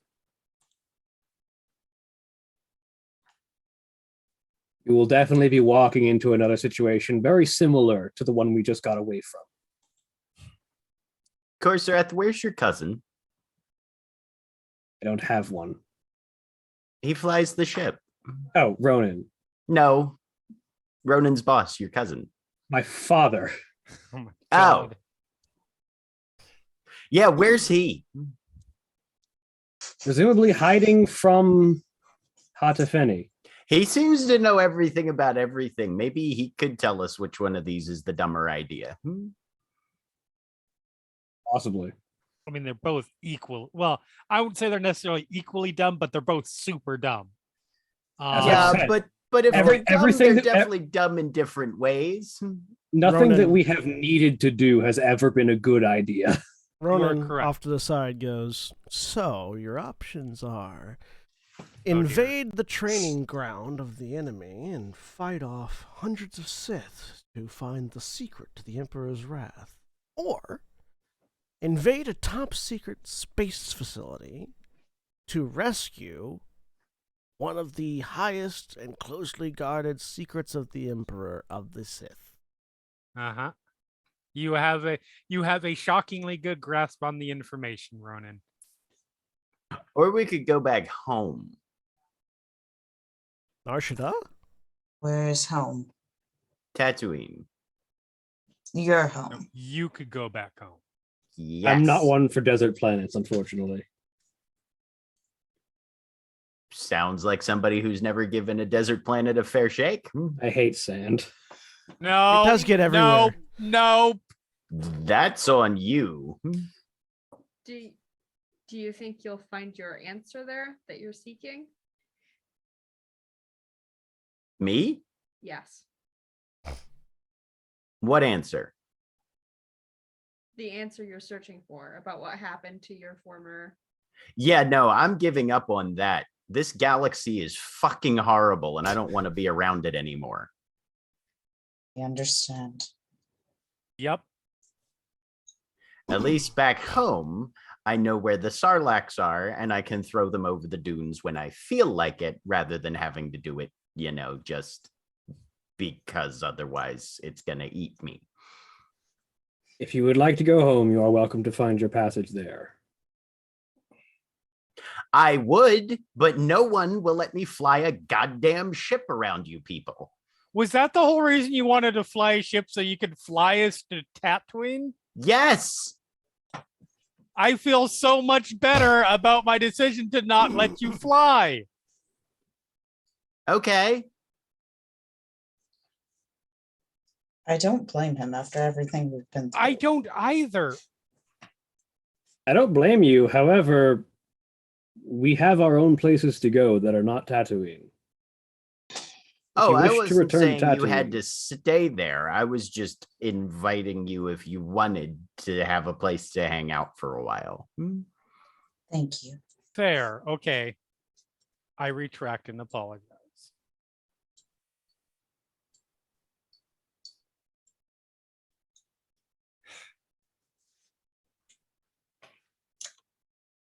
Because, like, I like you guys a lot, but you do have this weird obsession with running after unnecessarily dangerous stuff to do unnecessarily dangerous things that is really not your fault or responsibility to take care of. That's a matter of perspective. the I last guess. part. I've done a lot of fucked up shit.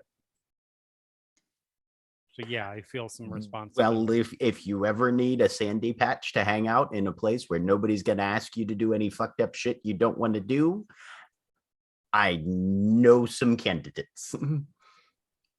Isn't Tatooine also home with some of the largest crime syndicates in the galaxy? Yeah, but you don't have to deal with them if you don't want to, especially not if you can, throw a sarlacc at them. Has a lot of attention. To be Yep. fair. Why did you start training? You have a lot of training. Or a lot of power, anyway. They found me and asked me if I wanted. They? I can't remember. Yeah. And you're completely content to never remember. At this point, I feel like the opportunity cost of finding out is starting to get really intensely high. You lost half your body. And yet I'm still going forward. Which is Slightly. in 98% of the galaxy that I've experienced, kind of fucking stupid, Core. Interesting choice of nickname. Sometimes you lose, and that's okay. That's how life is. But if you just keep running at the wall, trying to punch your way through it, usually you just break your fists again. Sometimes you got to recognize that the wall is the wall, and you don't have the tools to deal with it, and that's okay. There are other places you can walk. That's sort of why we're hunting the tools. If you wanna. Unfortunately, the bigger problem is that the galaxy being in the state that it is, things are only going to get worse for a lot of people everywhere, unless something can be done about it. And It's at that unfortunately, point- we're the people that do things about it. It's at that point that you hear a voice. Is that Plunk Kekek? Flunk whips around. Approaching from one of the two entrances to this area, you see a pair of figures. One of them, I see both of them are human and female. One significantly older than the other. One seems to be more of a teenager. The other is much more of an adult woman. Both wearing, various colors of brown robes. Very clearly, like sort of almost stereotypical Jedi. Belts with lightsaber on hip, hair done in fairly simple styles. The older human woman, sort of like looking at Plunk with this curious and confused look on her face. Wave. Sorry, just sort of like gestures towards the whole group of you. One moment, looks at Plunk. Plunk? Hello? Hello? That is your name, right? Nods. Do you remember me? Mm-mm. You remember Master Eris? And at that name, something just like sort of burns in your temple. Plunk, as soon as that name is said, it sort of feels like one of the electrodes that have been strapped to your head by the Sith, just sort of burning its way into your brain. Yep. He sits down. My dear, what happened to you? And they sort of both approach and just like sort of head directly towards Plunk. I'm going to step up next to Plunk. Yep. Yeah, Avazia, hand on Plunk's shoulder. They sort of like drop to knee, sort of like kneeling next to Plunk and looking. Eris. There's a hand on a saber right now. Just Yes, Master Professor Eris. Rath raises an eyebrow, but does not appear to be getting anywhere near violent yet. Jedi Master Kale Eris. He was my master before me.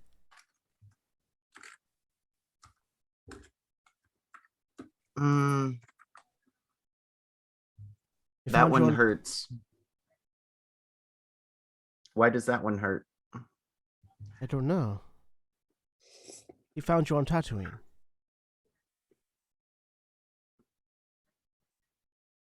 Oh shit. What happened to you?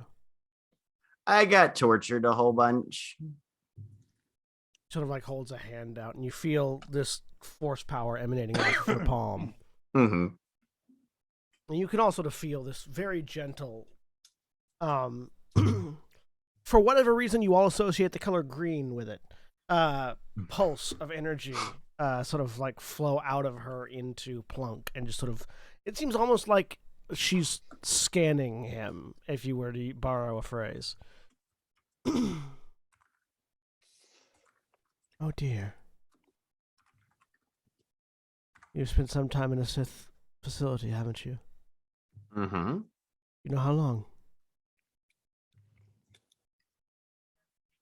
9, probably. So no. Yeah. That is where we found him, Kothra says.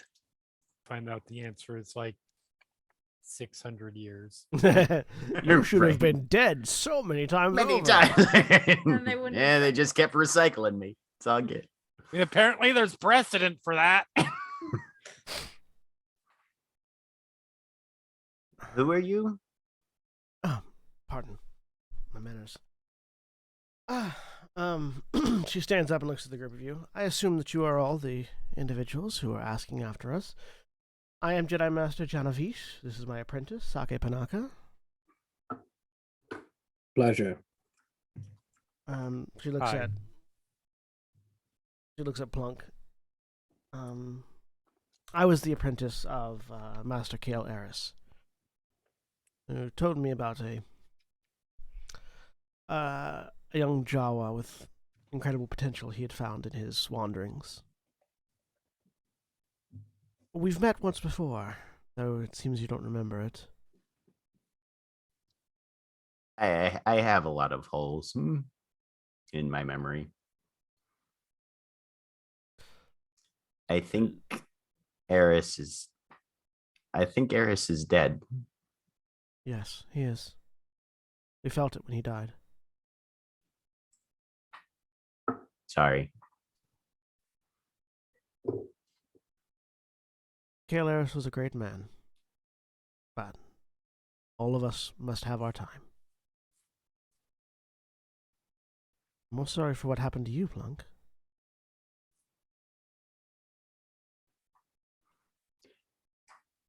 Well, it's not happening now. But the scars remain. Mm-hmm. And you can just sort of tell there's just this deep and abiding sadness behind her eyes as she looks at you. And you sort of get this instinctive understanding that, as far as she's concerned, nobody deserves to be tortured at any Mhm. point, Mhm. much less to the extent where they lose their memories. Mm-hmm. particularly memories of what she seems to feel was a very important person. Mm-hmm.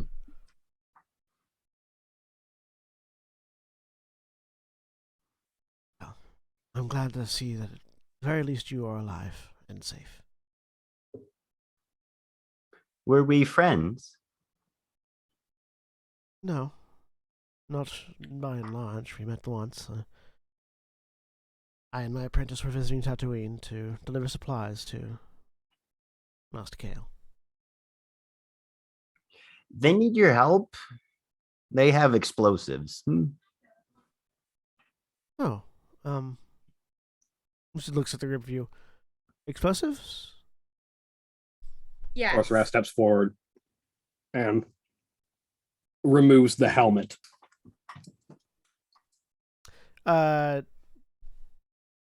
Jenna doesn't blink. Sake takes a step back. Well, Vazia wasn't wearing armor at all. Well, not the Mandalorian. You had concealing so- robes on, though, presumably. True. Yeah. Mhm.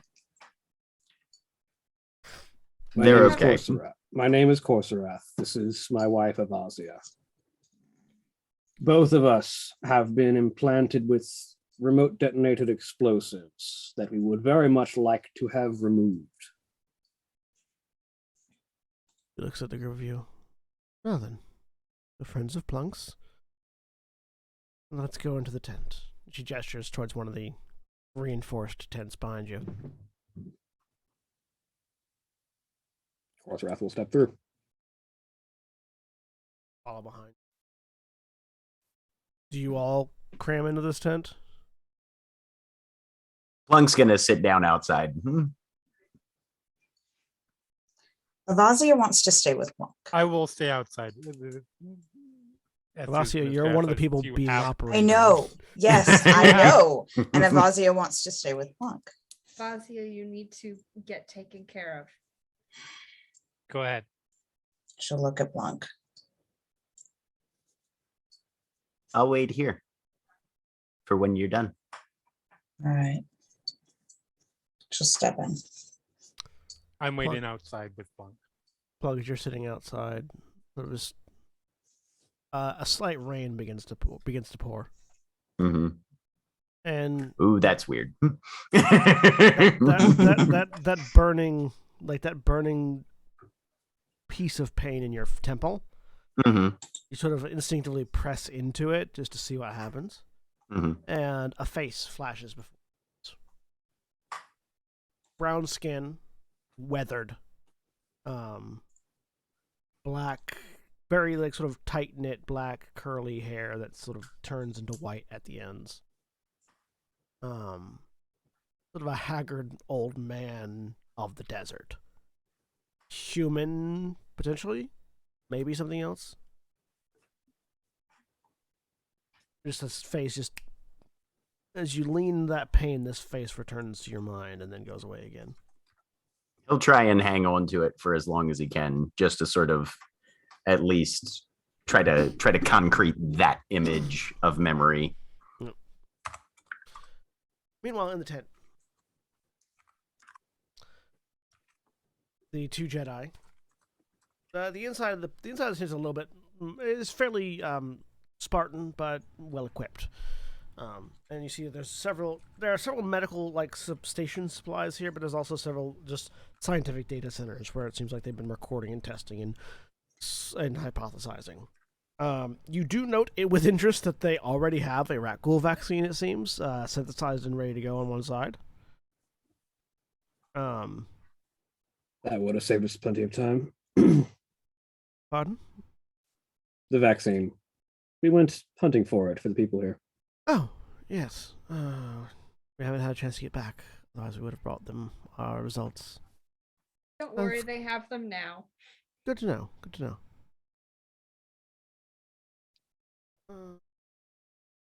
Lay down. Like I said, it'll indicate to one sort of medical table on one side of the tent. The right. devices are We'll do located so. here, and here. I'm gonna just be pointing this out because I am. These are my patients. Damn it. Yeah, no, that's fair. She gratefully accepts the information. Do they say lay down to one of us or both of us? There's only one table. Okay. Do you stay on top of Corsarath? No, I'm good. I was just wondering. There's What only was one distracted. table, but it is a queen size table. Or Sarath will lay down.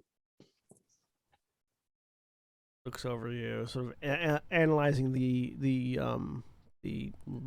prosthetics recently. Oh, I'm so sorry.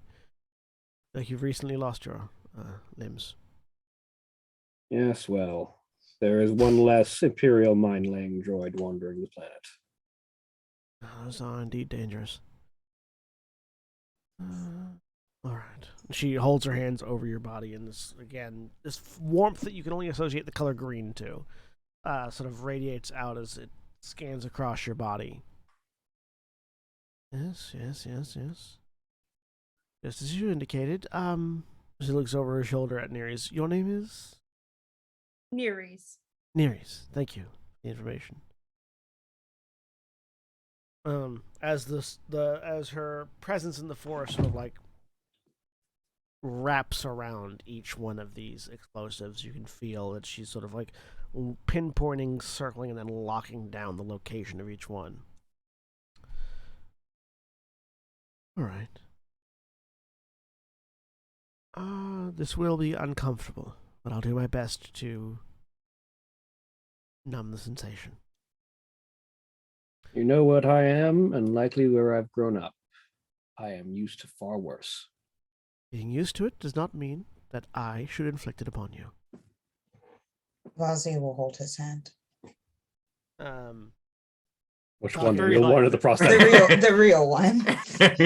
You realize that until you finish that sentence, that 1,000% sounded like a threat. Which sentence? Like, Alasia's or? No, Corsarath's. Oh. This may be uncomfortable. I will do what I can. You know who I am and where I come from. Sake puts a hand on Corsarath's other shoulder, the one with the prosthetic attached to it, and you feel another sensation sort of pulsing through your body, this sort of repeated soft pulses of force energy that seem to be numbing sensation. You very quickly lose feeling in most of your body. You're still functioning and breathing, but it feels very much like you are just a head floating right now. And you watch, those of you that can see. Corsarath can't see because he's facing the ceiling and can't move his head. Those of you that can see, watch as lumps form in Corsarath's exposed torso at where each explosive device is. It's like, so the skin slightly bubbling up as if something's pressing against it. And with both hands still over Corsarath's body, you watch as those lumps begin to move. At first, they're just sort of spiraling around like they're trying to find something. Then they dip, come back up, dip, come back up. And you watch as each time they dip, they come back up at a slightly different place. And slightly different place. And she sort of closes her eyes and focuses. And then, at once, all of the lumps drop back down. And you watch as you can see slight ripples in flesh and muscle emanating from each location. Avasia, was it? She says without opening her eyes. That didn't pick up, Holly. She said yes. Would you please remove the prosthetic arm and leg?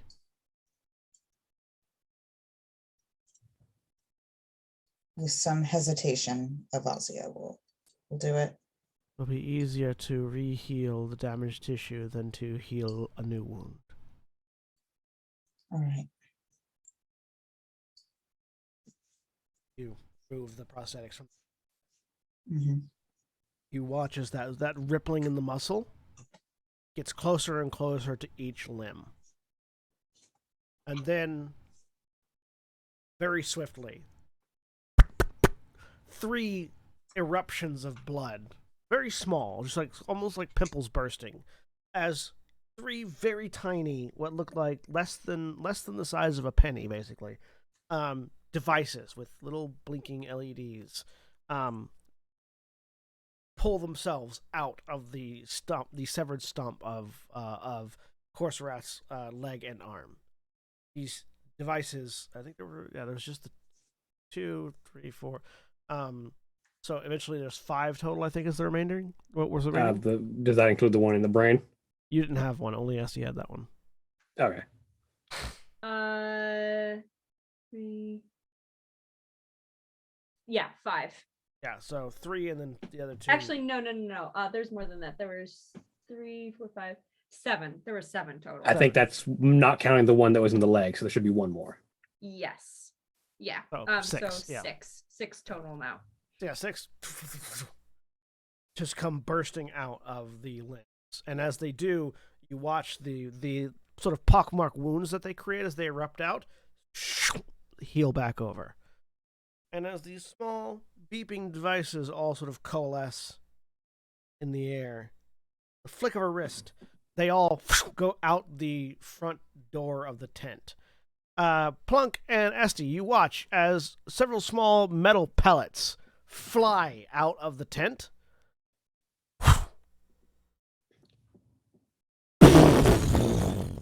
There is a much larger explosion than the devices of those size should have been capable of producing as they fly past the ruined shelter and land somewhere exterior. You feel the vibration.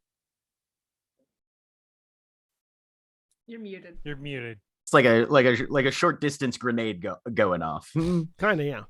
Yeah. Mm-hmm. Welp. Bad news, you're not getting those bombs. Well, we all get disappointed sometimes. Sometimes. Slowly, that pulsing force energy and that the manipulation that was being had reduce, and Corsarath, you regain sensation. You can replace the prosthetics of us, yeah? Thank you. As you regain that sensation, Corsarath, it's sore. Like, your entire body is sore. You can't imagine what it would have felt like if you hadn't been numb, based on this, just the remaining impact.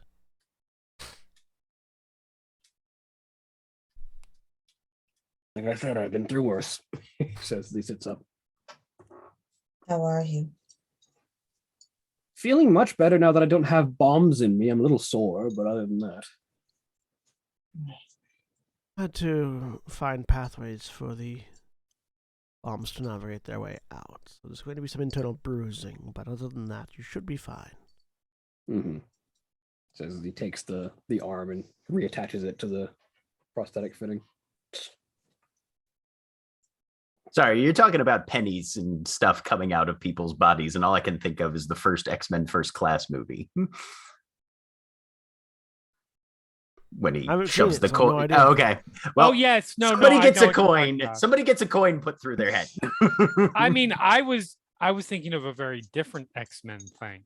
I was thinking more of the X-Men of the part of one of the X-Men trilogy where Magneto rips all the iron out of a dude's blood. Blood. That was funny. I was thinking more Magneto pulling all the adamantium out of Wolverine's bones. Good to know that all 3 of us went to Magneto, though. So right? Yeah. Well, if you're pulling something metal out of a body without forceps and scalpels, yes. Yep. Magneto's hopefully who you're thinking of. So she's in to Avasia. Avasia, if you would lay down now. Reattaches the leg. All right. Vazia will lay down. Here. Are 7. One of hers has detonated before. Oh, okay. 6 then. One of the ones in her leg, actually, I think. No, one of the ones at her side. Ones at her side. Yeah. From where Esty shot her. All right. 6. With a ship. I shot you with a ship? It was on an the accident. landing pad with the admiral ship. Right. Yeah, yep, yep, yep. Been a Mhm. couple times S2 has shot us with the ship, to be fair. Look, when you're good at something, you don't just use it once. You hadn't been in the ship's way. Of course, Wrath will stand next to Avazia and take her hand as well. Similarly, Sake applies hands to shoulders. You feel that pulsing and go numb. The green energy flows through your body, finding an old wound that can be used. Here. One of the mines already detonated on her side. Yes, that's what I found. The tissue is raw still, but that'll work. Alright, here we go. Similarly, you feel you watch as those of you that can see. Chorus Wrath, you now for the first time seeing Avasia, you're not able to see because your head's facing the ceiling. See very much the same process happen. These lumps appear in the flesh. They sort of move around, bounce up, bounce down as they're finding what you now know as they are finding paths. This time, when they disappear, the ripples begin to coalesce towards the central abdominal muscles and side.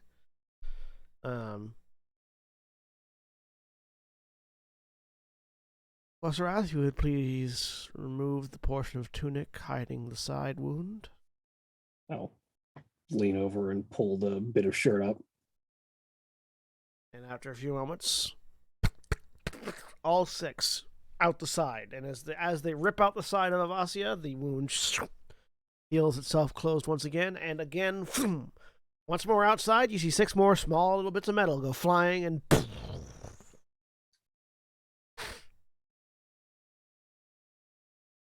Plunk turns to Asti. Was this close to looking for a bucket for the second batch. I was gonna say I'm impressed that knowing that they were coming, you didn't do something to try and. Yeah.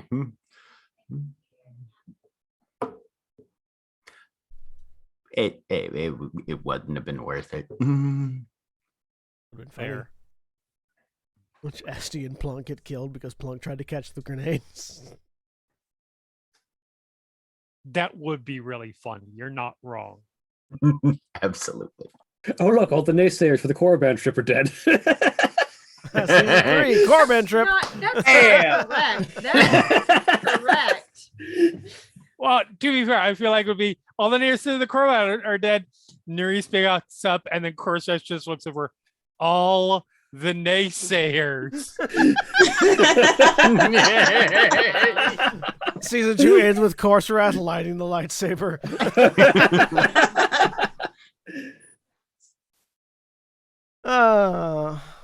After a few more moments of Asya, your feeling comes back. You are so sore all over, particularly your side. Mhm.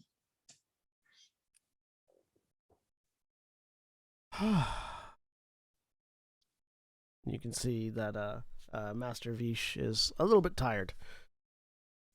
Thank you again for the assistance. You're quite welcome. Terrible device. I would hate to have any sort of a conversation with the person who implanted them in you.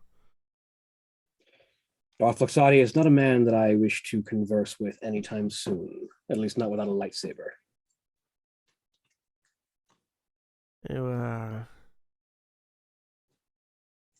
not particularly pleasant to remove. They seemed almost designed to make removal difficult and likely to kill the person removing as the person having them removed. Such is his way. Fluxati does not like letting his toys escape. Oh. The only reason they hadn't detonated already is because each of us had been wearing a signal blocker. Wise. Well, they are now no longer your problem.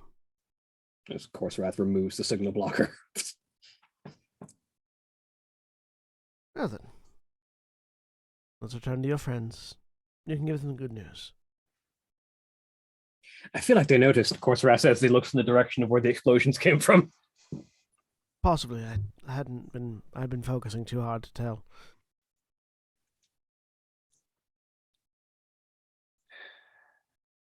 Korsrath steps From out. outside. Are you dead yet? Well, the explosions went off away from us, so you can take your guess, Korsrath says as he steps outside. I don't know what kind of weird infections might occur from that. Thank you for your love and support. Always.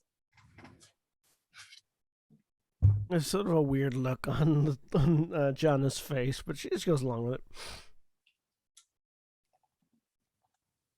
Well, as the group of you step back outside, presumably, unless Nereus, you have anything else? Nope. You step back outside to greet the lightly falling rain. Well, your explosives have been treated. They are no longer embedded within your skeletal structure. You are free to go. Congratulations. How you feeling? Like I said inside the tent, much better now that I'm not carrying around 7 or 6 bombs. I was gonna Ow. say, I'm very sore, yes. fair. Nice to be able to breathe a little bit, I assume. Definitely, yes. Is this how it felt after your surgery was done? No, because you all had it, and if you all died, it was going to be on me.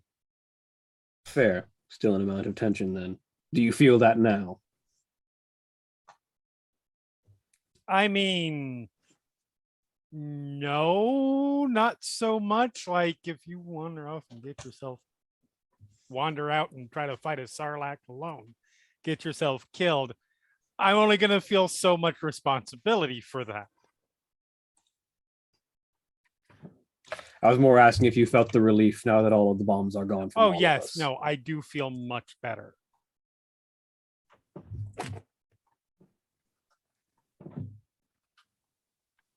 Yeah. So, Well then, was there any other assistance you needed from us? Jenna, do you know who killed Master Kale? She looks at Plunk, and again, that sort of sadness comes back to her eyes. Unfortunately, no. We only knew that he died, not details of it. If he was able to become one with the Force, which I wouldn't be surprised, he has not revealed himself to us, at least.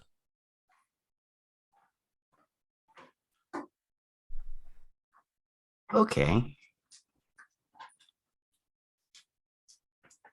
Maybe I'll see if I can find out then. If you do, please let us know. We'll be happy to help in any way we can. Yeah. She actually sort of reaches into her robe and pulls out a small data chip and taps something into it really quick and hands it to you. Here. Grab that. This code will reach our communicators, our long-range communicators. Cool. Korsrath He sticks it in his robes, thinks for a minute, digs around, pulls out 2 pieces of candy and just drops them in her hand. of course. With a small smile. Thank you.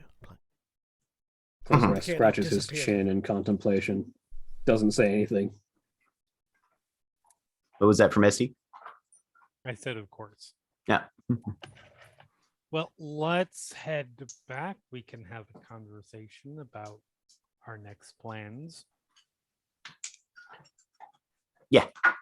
Well, the speeder's still here, so you can get back Yep. onto it. Can I have been scanning around? How big is this? How many other Jedi are here? I'm casing the area. It seems like just the 2 of them. Okay. There are 2 tents and a camp. Like that, the Wow. camp is 2 tents and like a fire pit, basically. Okay. And then the recon beacon for the shuttle. That's it. Okay. Good to know. He's just like, no one will notice if I murder them. That has crossed my mind, but okay. Yeah. Good luck on your travels. You too. I'll call. I believe the Jedi motto is "May the Force be with you." It is, but none of you seem like Jedi, so I wasn't going to bother. Nope. Nonetheless, he nods. Safe Back travels. on. Yep. You Get all- on the speeder and Everyone get on the speeder? Yes. Plunk definitely climbs all the way in the back though, and just watches out the back at the tents as we Yeah. zip It's out. alright. Please take your seats. We'll be departing shortly. Once you're all on. Close. Plunk. And as you watch out the back, you see both of them waving goodbye, Plunk. You know, if you have unfinished business here, we can try and help with that. I don't know.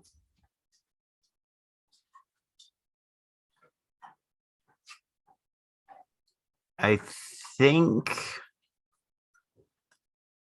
anything unfinished I can do on the way. Okay. Do you want to pursue this, Plunk? I mean, it's something I can sort of do. You won't be able to do it from Tatooine. I can do it there just as well as anywhere else, but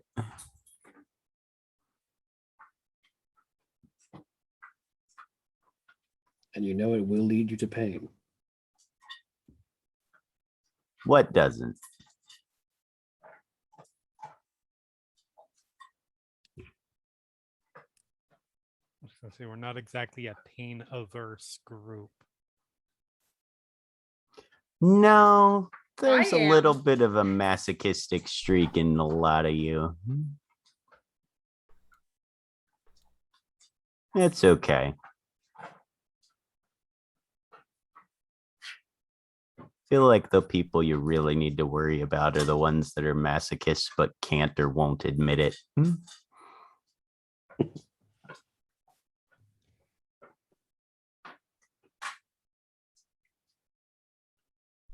I feel like it would be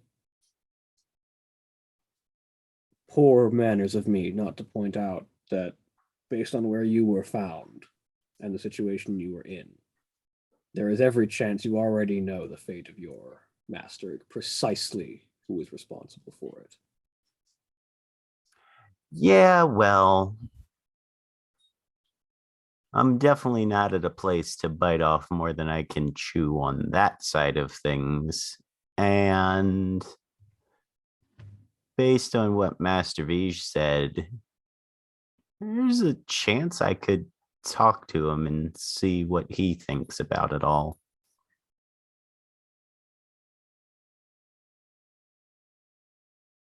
So I'll probably start there. All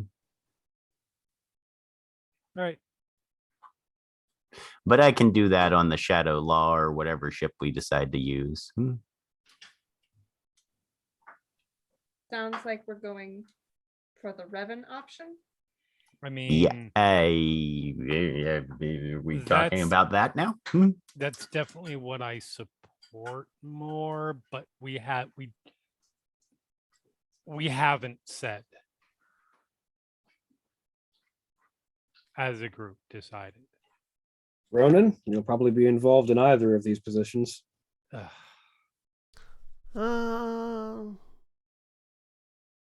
I agree. yes.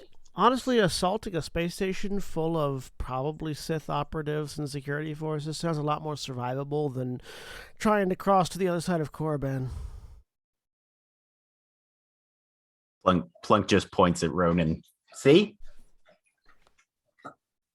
Of course, I'm not the one trying to cross to the other side of Korriban, so I don't know. I think it's probably even odds for me. You'd be holding the door, yes. Which Yeah, is 'cause supposedly at a position on only- the planet that is not popular. Because holding the door works out so well for people in pop culture who do that.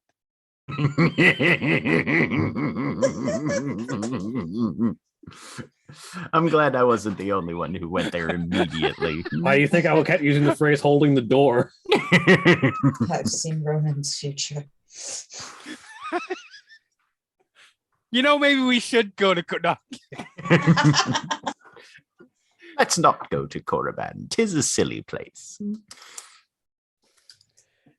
Well, if we wish to brave the journey through a nebula and hope our ship comes out the other side, so that we can then assault a Sith space station. That's Oh. not even in the top 5 of dumb things we've done this week. Fair enough.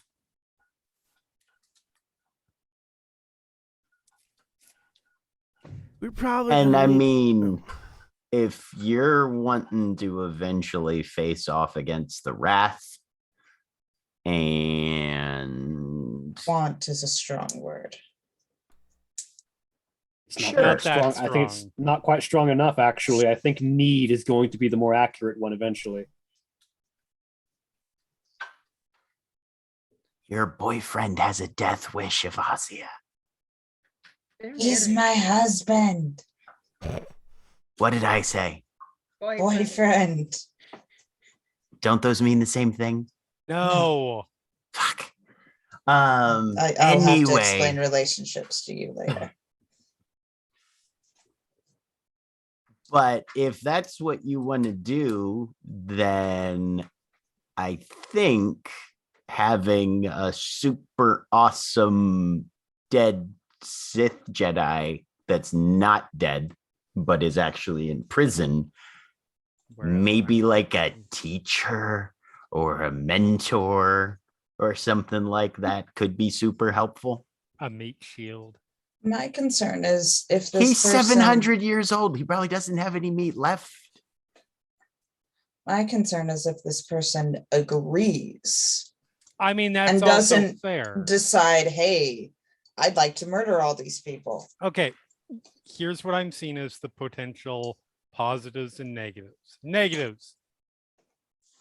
Could die on the way there. Number 2, could Right, die okay. could die breaking into or assaulting the prison.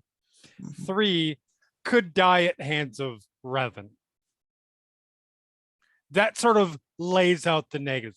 Positives, potential. A, could help us defeat the Wrath. B, could teach us some things that we might want to know. C, this is somebody that the Emperor wants imprisoned, which means I really want them to not be fucking imprisoned. More to the point, the Empire is going at great lengths to make sure nobody knows that they're imprisoned. I should also Maybe we note- get our own space station out of the deal once we kill all the people that are working in it. Also that. I should also note he was the prisoner of the former emperor. There's every opportunity that not even my mother knows what's going on in that space station. Your That's mom also was true. the head of some Sith book intelligence, yes. department, and yeah, He was the I head of feel- Sith intelligence. She's very she has every opportunity to know about it. However, considering how secretive it was, it's very There's- possible that she doesn't. There's at least a chance. there's a chance. But the Sith librarian probably has, if anybody knows, I would say 70-30 chance she doesn't know about it. 70 So- that she does. I mean, and 30 that she doesn't. For At sure. best, I would think. But if Probably. there's any time to do this kind of stuff, if there's any time to take any kind of actions against the Empire, it is now, because things haven't solidified. I mean, they have, but anytime there's something like this, there's upheaval. There's, Aftershocks and Yeah. stuff. at the very least, processes have not reorganized and solidified into place. There are chinks. There are places we can slide the dagger in. And, well, of all of the legends about Revan, much could have changed in the 300 years he's supposedly been imprisoned.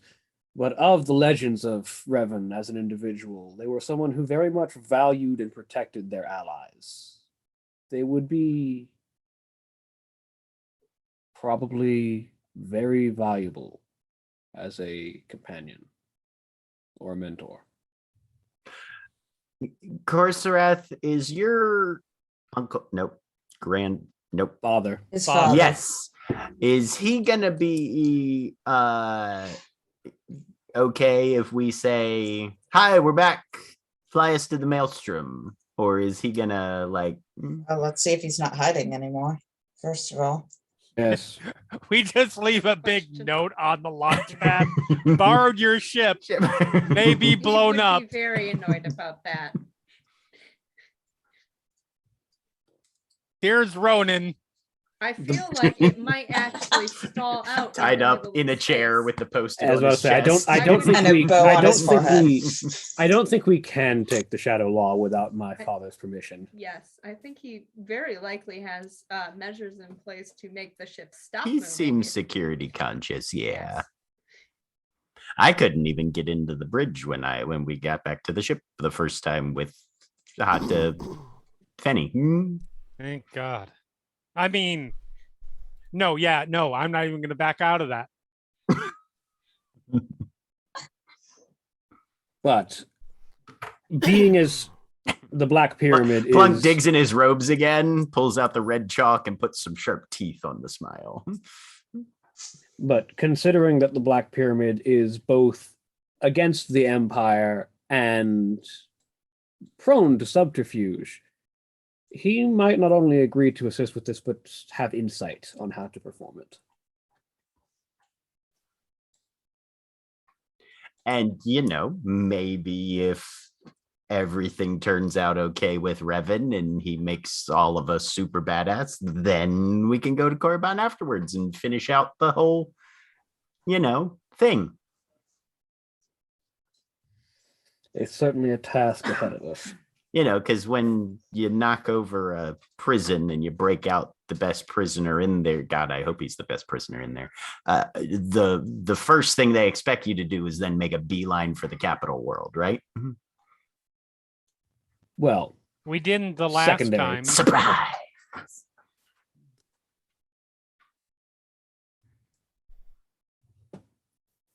no, the capital world of the Empire is Dromund Kaas. Korriban is simply where they train their new Sith. Right. People need to stick with just one planet and leave everybody else alone and stop making things complicated. That's not how people work. Yeah, people are dumb mostly. It was the capital of the Sith Empire at one point, a long, long, long time ago, when the first Sith formed. You're not wrong, Plunk, but in the most wonderful ways. And worst. Yes, a long, long time ago, in a galaxy far away, Naboo was under an attack. No, we are not going back to that storyline. Nope. Or even better, we are, but we do it with half a brain, unlike the actual Jedi in that story. Okay. So now do we do the whole hold up your hands and say what you think thing and count afterwards? Vote. Yep. Very well. All in favor of moving to rescue Revan? Revan. Holds a hand up. Ronan also holds a hand up. There we go. We're decided. Nerys. Nerys, I want to know what you think. Are you saying we should go to Korriban, Nerys? No, I'm not. This is a fine plan. What do you think would be the better one? Because it's not really fair to have the hold hands up and count after you say what you think thing if we're not actually saying what everybody saying what everybody thought the entire time. So if you have a third option or an eighth, that we should hear that first. There are infinite options. This one is fine. You are trying very hard not to tell us what you think. You are so full of shit right now. what do Which is you want to do, impressive. Nerys? Because you're not an organic being. Yes. That's what I was going to say. Thank you.